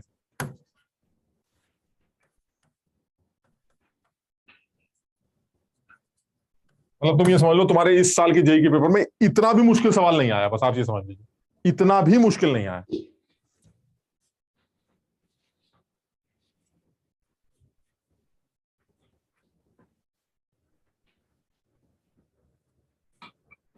अच्छा एक सेकंड, ये तुम अगर कभी स्टेटमेंट, जैसे इस बार मैंने देखा जेई के पेपर में स्टेटमेंट वाइज सवाल भी आए कि एक स्टेटमेंट दे दिया, दूसरा स्टेटमेंट दे दिया, फिर पूछा कि स्टेटमेंट 1 करेक्ट है कि रॉन्ग है वगैरह वगैरह। तो मतलब अगर मैं तुम्हें एक स्टेटमेंट दूं तो वो तुम्हें लगता है सही है या गलत? किसी भी केमिकल रिएक्शन में if you have more than one reactant, in that case the reactant which is given in lesser amount will be the limiting reagent. True or false? In any chemical reaction, if you have more than one reactant, that means suppose you have 2 or 3 reactants, ठीक? So the reactant which is given in come moles, which is given in come number, that will be the limiting reagent. True or false? False. समझो, कम दिया गया है इसका मतलब तुम limiting हो, ये जरूरी। अच्छा एक सेकेंड, इससे पहले वाले सवाल में ए कितना दिया था? 2, और बी कितना दिया गया था? 2। देखो ना, अभी जो सवाल कर रहा था इससे पहले 2 और 2 लिए थे, तो फिर जब दोनों बराबर है तो दोनों खत्म हो जाने चाहिए, तब लिमिटिंग क्यों था बी? कुछ मेरी बात समझ रहे हो? सिर्फ इससे फर्क नहीं पड़ता कि मैं कम लिया गया हूं या ज्यादा, इससे भी तो फर्क पड़ता है कि मैं खर्च कितना हो रहा हूं। नहीं समझे? अगर मान लो मेरा अमाउंट कम लिया गया, ठीक, और मेरा खर्चा धीरे हो रहा है, तो हो सकता है मेरे खर्च होने से पहले दूसरा वाला आदमी निपट जाए। मेरी बात समझ रहे हो? और ऐसा भी तो हो सकता है कि मेरा अमाउंट ज्यादा लिया गया है लेकिन मेरा खर्चा बहुत तेज हो रहा है, तो ऐसे में हो सकता है कि मैं जल्दी खत्म हो जाऊं। यानी लिमिटिंग रिएजेंट सिर्फ इस चीज के ऊपर डिपेंड नहीं करता है कि तुम्हारे मोल। और तुम बताओ, लिमिटिंग रिएजेंट निकालने के लिए कोने में क्या करते थे? सिर्फ मोल्स देखते थे ना सर, स्टोइचियोमेट्रिक कोफिशिएंट भी तो देखते थे, याद है वो वाली बात? यानी सिर्फ मोल्स डिसाइड नहीं करते लिमिटिंग रिएजेंट को। मोल्स कम है तो वो लिमिटिंग रिएजेंट होगा, ना ना ना सर, मोल्स बाय स्टोइचियोमेट्रिक रेशो जिस रिएक्टेंट का कम होगा वो लिमिटिंग रिएजेंट होगा। यानी इस सवाल में भी अगर कोई ये कहे सर देखिए इसके 5 मोल दे रखे हैं, पक्का ये लिमिटिंग रिएजेंट है क्योंकि यही सबसे कम दिया गया, ना ना, हो सकता है यहां हो, लेकिन ये जरूरी यहां हो रहा है कि नहीं? ऐसा हो रहा है क्या? 5/2, 6/1, 8/3, सबसे छोटा कौन सा हुआ? अरे ये तो 5/3 हो गया। एक सेकंड, इसको चेंज करते हैं। ऐसा करते हैं कि इसके कम होने के बाद भी जो है लिमिटिंग कोई और हो जाए। चलिए कर लेते हैं, ये लीजिए, इसको 8C कर लेते हैं हम, 8C। अब बताइए इन तीनों में सबसे कम कौन लिया गया था? किसके मोल सबसे कम है? एक के सबसे कम है 5 मोल। अरे तो दिख तो रहा है ना 5, तो इसका ये लिमिटिंग होगा। कैसी बातें कर रहे हैं सर? जिसके मोल कम होते हैं वो लिमिटिंग को जरूरी थोड़ा ना है। हो सकता है जिसके मोल ज्यादा लिए गए हैं उसका खर्चा बहुत तेज हो रहा है। देखिए मेरा 1 खर्च होता है बी का, उतनी देर में आपके 8 मोल खर्च हो जाते हैं। यानी ज्यादा लेने के बाद भी अगर आपका अमाउंट जल्दी खर्च हो रहा है तो भी आप लिमिटिंग एजेंट हो सकते हैं। सब लोग समझ रहे हैं कि नहीं इस बात को? यानी किसी भी केमिकल रिएक्शन में अगर एक से ज्यादा रिएक्टेंट्स एग्जिस्ट करते हो तो वो रिएक्टेंट जो कम है वही लिमिटिंग रिएजेंट होगा, ये बिल्कुल जरूरी नहीं है। लिमिटिंग रिएजेंट सिर्फ मोल्स पर नहीं, मोल्स और स्टोइचियोमेट्रिक कोफिशिएंट्स के रेशोज के ऊपर डिपेंड करता है। जिस रिएक्टेंट के लिए मोल्स और स्टोइचियोमेट्रिक रेशो सबसे कम होता है वही लिमिटिंग रिएजेंट होता है। क्लियर है? आप जरा बताइए कौन लिमिटिंग है। चलिए कोने में चलते हैं सर, कोने में पता कर लेते हैं। कोने में गए, जब आप कोने में जाएंगे तो क्या करेंगे? पहले ए की बात करते हैं। ए के लिए मोल्स स्टोइचियोमेट्रिक रेशो कितना? 5/2। बी के लिए कितना? 6/1। सी के लिए कितना? समझ में आया सबको क्या किया? सबसे छोटा नंबर इसका मतलब लिमिटिंग रिएजेंट मिल गया। क्लियर है? बस पैरों में बैठ जाइए, जो पूछना पूछ लीजिए, खत्म हो गया। बताइए अब जरा जल्दी से बताओ, अगर मुझे लिमिटिंग रिएजेंट से आंसर निकालना है, प्रोडक्ट की एनालिसिस करनी, analysis of product that is D, बताओ क्या करेंगे? सबसे पहले क्या बोलेगा सी? मेरे, अब देखो बस मान लो सब कुछ आता है लेकिन तुम मेरी बात याद नहीं कर रहे हो तो भी नहीं सीख पाओ। तुम याद करो इस बात को कि सबसे पहले क्या निकाला? लिमिटिंग। फिर क्या करना है सर? लिमिटिंग रिएजेंट के पैरों में बैठ जाएंगे। फिर क्या करना है? अब वो एक लाइन बोलेगा, अगर मेरे 8 होते तो तुम्हारे 5 बनते। क्लियर है? अगर मेरा 1 होता तो तुम्हारे 5/8 बनते। मेरे तो 8 ही हैं तो मेरे 5। क्लियर है ये? इसका मतलब है सर लिमिटिंग रिएजेंट बोलेगा अगर मेरे 8 मोल होते तो तुम्हारे 5 मोल बनते। अगर मेरा 1 मोल होता तो तुम्हारे 5/8 मोल बनते। कितने बाजार में मिले? अरे 8 ही मिले। वाह कमाल हो गया। तो 8 मोल है तो 5/8 × 8 दैट इज 5 मोल्स डी के तैयार। खेल खत्म। क्लियर है? सबके समझ में आई बात? Yes sir. तो ये जो कॉन्सेप्ट है, हम इस कॉन्सेप्ट को और डिटेल में थोड़ा सा लेके जाएंगे। अब थोड़ा सा सवालों वाली भी बात करेंगे, मतलब अभी तो एबीसीडी चल रहा है तो थोड़ा सा ऐसे डर नहीं लग रहा है। फिर जहां उल्टे सीधे नाम आ जाएंगे, मोल्स की जगह वेट आ जाएंगे, तो थोड़ा सा तकलीफ होने लगेगी। वो हम उस बारे में डिस्कशन करेंगे, लेकिन सब लोग आज घर में जाके इस कॉन्सेप्ट को बहुत इत्मीनान से समझेंगे, और ऐसे समझेंगे जैसे कोई केमिस्ट्री नहीं कर रहा है, एकदम नॉर्मल हिसाब किताब की बात चल रही है। 4-5 लोग लड़ते हैं, जब तक वो चारों लोग लड़ेंगे नहीं तब तक प्रोडक्ट नहीं बनेगा। उन चारों में जो आदमी भी खत्म हो गया, बस प्रोडक्ट का बनना बंद हो जाएगा। जो पहले खत्म होता है उसे लिमिटिंग रेजेंट कहते हैं, और उसको निकालने के लिए आपको मोल्स और स्टोइचियोमेट्रिक कोफिशिएंट का रेशो निकालना पड़ता है, और जहां ये रेशो सबसे छोटा निकल के आता है वही मेरा लिमिटिंग रेजेंट होता है। और जैसे ही लिमिटिंग रेजेंट का पता चलता है, मेरी सारी एनालिसिस मस्त हो जाती है। क्लियर है? चलो, तो आज इतना ही करते हैं, अगली क्लास में फिर मुलाकात करते हैं। तब तक के लिए thank you, sir bye bye. हाँ सर, आप मॉड्यूल से क्वेश्चन मतलब होमवर्क में नहीं दिया करोगे? अभी लिमिटिंग रेजेंट का एक बार काम हो जाए तो फिर होमवर्क भी देना स्टार्ट कर दूंगा। एक बार लिमिटिंग रेजेंट का काम हो जाए, बिकॉज इसके ऊपर सवाल ज्यादा है, ओके सर। है ना। तो लेकिन तुम लोग अपने मॉड्यूल में शुरू में जो भी सवाल दे रखे एएमयू टीएमयू वाले, वो सब कर रहे हो कि नहीं? जैसे वो तो कर रहे हैं, लेकिन सर आप होमवर्क भी दे दिया करो, जैसे लेक्चर के बाद जैसे 8-10 सवाल, तो सर हम हाँ बिल्कुल, मैं एक बार ये लिमिटिंग रेजेंट खत्म हो जाएगा तो मेरे पास होमवर्क देने के लिए काम हो जाएगा। मैं इसी का वेट कर रहा था, एक बार ये रिएक्शंस की क्वांटिटेटिव एनालिसिस शुरू हो जाए, उसके बाद आपको काम मिल जाएगा। बल्कि मैं कुछ और सवाल अलग से भी दे दूंगा फिर तो, ठीक है ना? Excuse me sir. हाँ बेटा। सर अभी तक केमिस्ट्री के कितने लेक्चर्स हुए हैं? यार ये सब मत पूछो। सर आज 8th लेक्चर था केमिस्ट्री का। 8? यस अरे नहीं भाई, यस सर, 8 था ये वाला। आज 8th लेक्चर था केमिस्ट्री का। 8 लेक्चर निकल गए? यस आप सर। समझ रहे हैं? Yes sir. नहीं रहा यार, अभी 8 तो नहीं होने चाहिए। सर 8 तो आपको 8 में तो चैप्टर ही खत्म हो जाता है। नो अभी सर, तो 8 इसके बाद लेक्चर। अच्छा, सर पर रिकॉर्डेड में 6 लेक्चर्स हैं। क्या कह रहे हो? रिकॉर्डेड में 6 है किसमें 6 है? Sir, recorded classes. अच्छा, एक बार मैं वो चेक कर लूंगा। मेरे हिसाब से 8 तो ज्यादा लग रहे हैं यार, 8 तो नहीं होने चाहिए, लेकिन अगर 8 हो भी गया चलिए ठीक है। पहला चैप्टर है तो थोड़ा आराम से करना भी है, क्योंकि कुछ नए बच्चे भी आ जाते हैं, उनके समझ में नहीं आएगा। तो ये करते हैं। अभी इसमें टाइम लगेगा, इस लेक्चर में, अभी इस चैप्टर में और टाइम भी लगेगा, क्योंकि अभी तो कंसंट्रेशन टर्म्स स्टार्ट होंगी, फिर उन कंसंट्रेशन टर्म्स का डिस्कशन होगा। तो अभी बिल्कुल इत्मीनान से करो, धीरे धीरे करते हैं, और ये अब पक्की तरह से सीखना है, क्योंकि ये चैप्टर जो है आगे के तमाम चैप्टर्स के लिए बड़ा बेस तैयार करेगा। तो पता चला मोल एटम में झूलते रह गए तो सब खत्म हो जाएगा। तो सब लोग पहले इत्मीनान से करें और इसको सीखें, है ना। तो अगली क्लास में हमें लगता है हम इसका एक बड़ा टॉपिक कवर कर लेंगे, तो फिर उसके बाद कुछ मॉड्यूल से तुम्हें सवाल भी बोल दूंगा, उनकी प्रैक्टिस करो, ठीक है ना। चलो, thank you sir. Thank you sir. Thank you sir.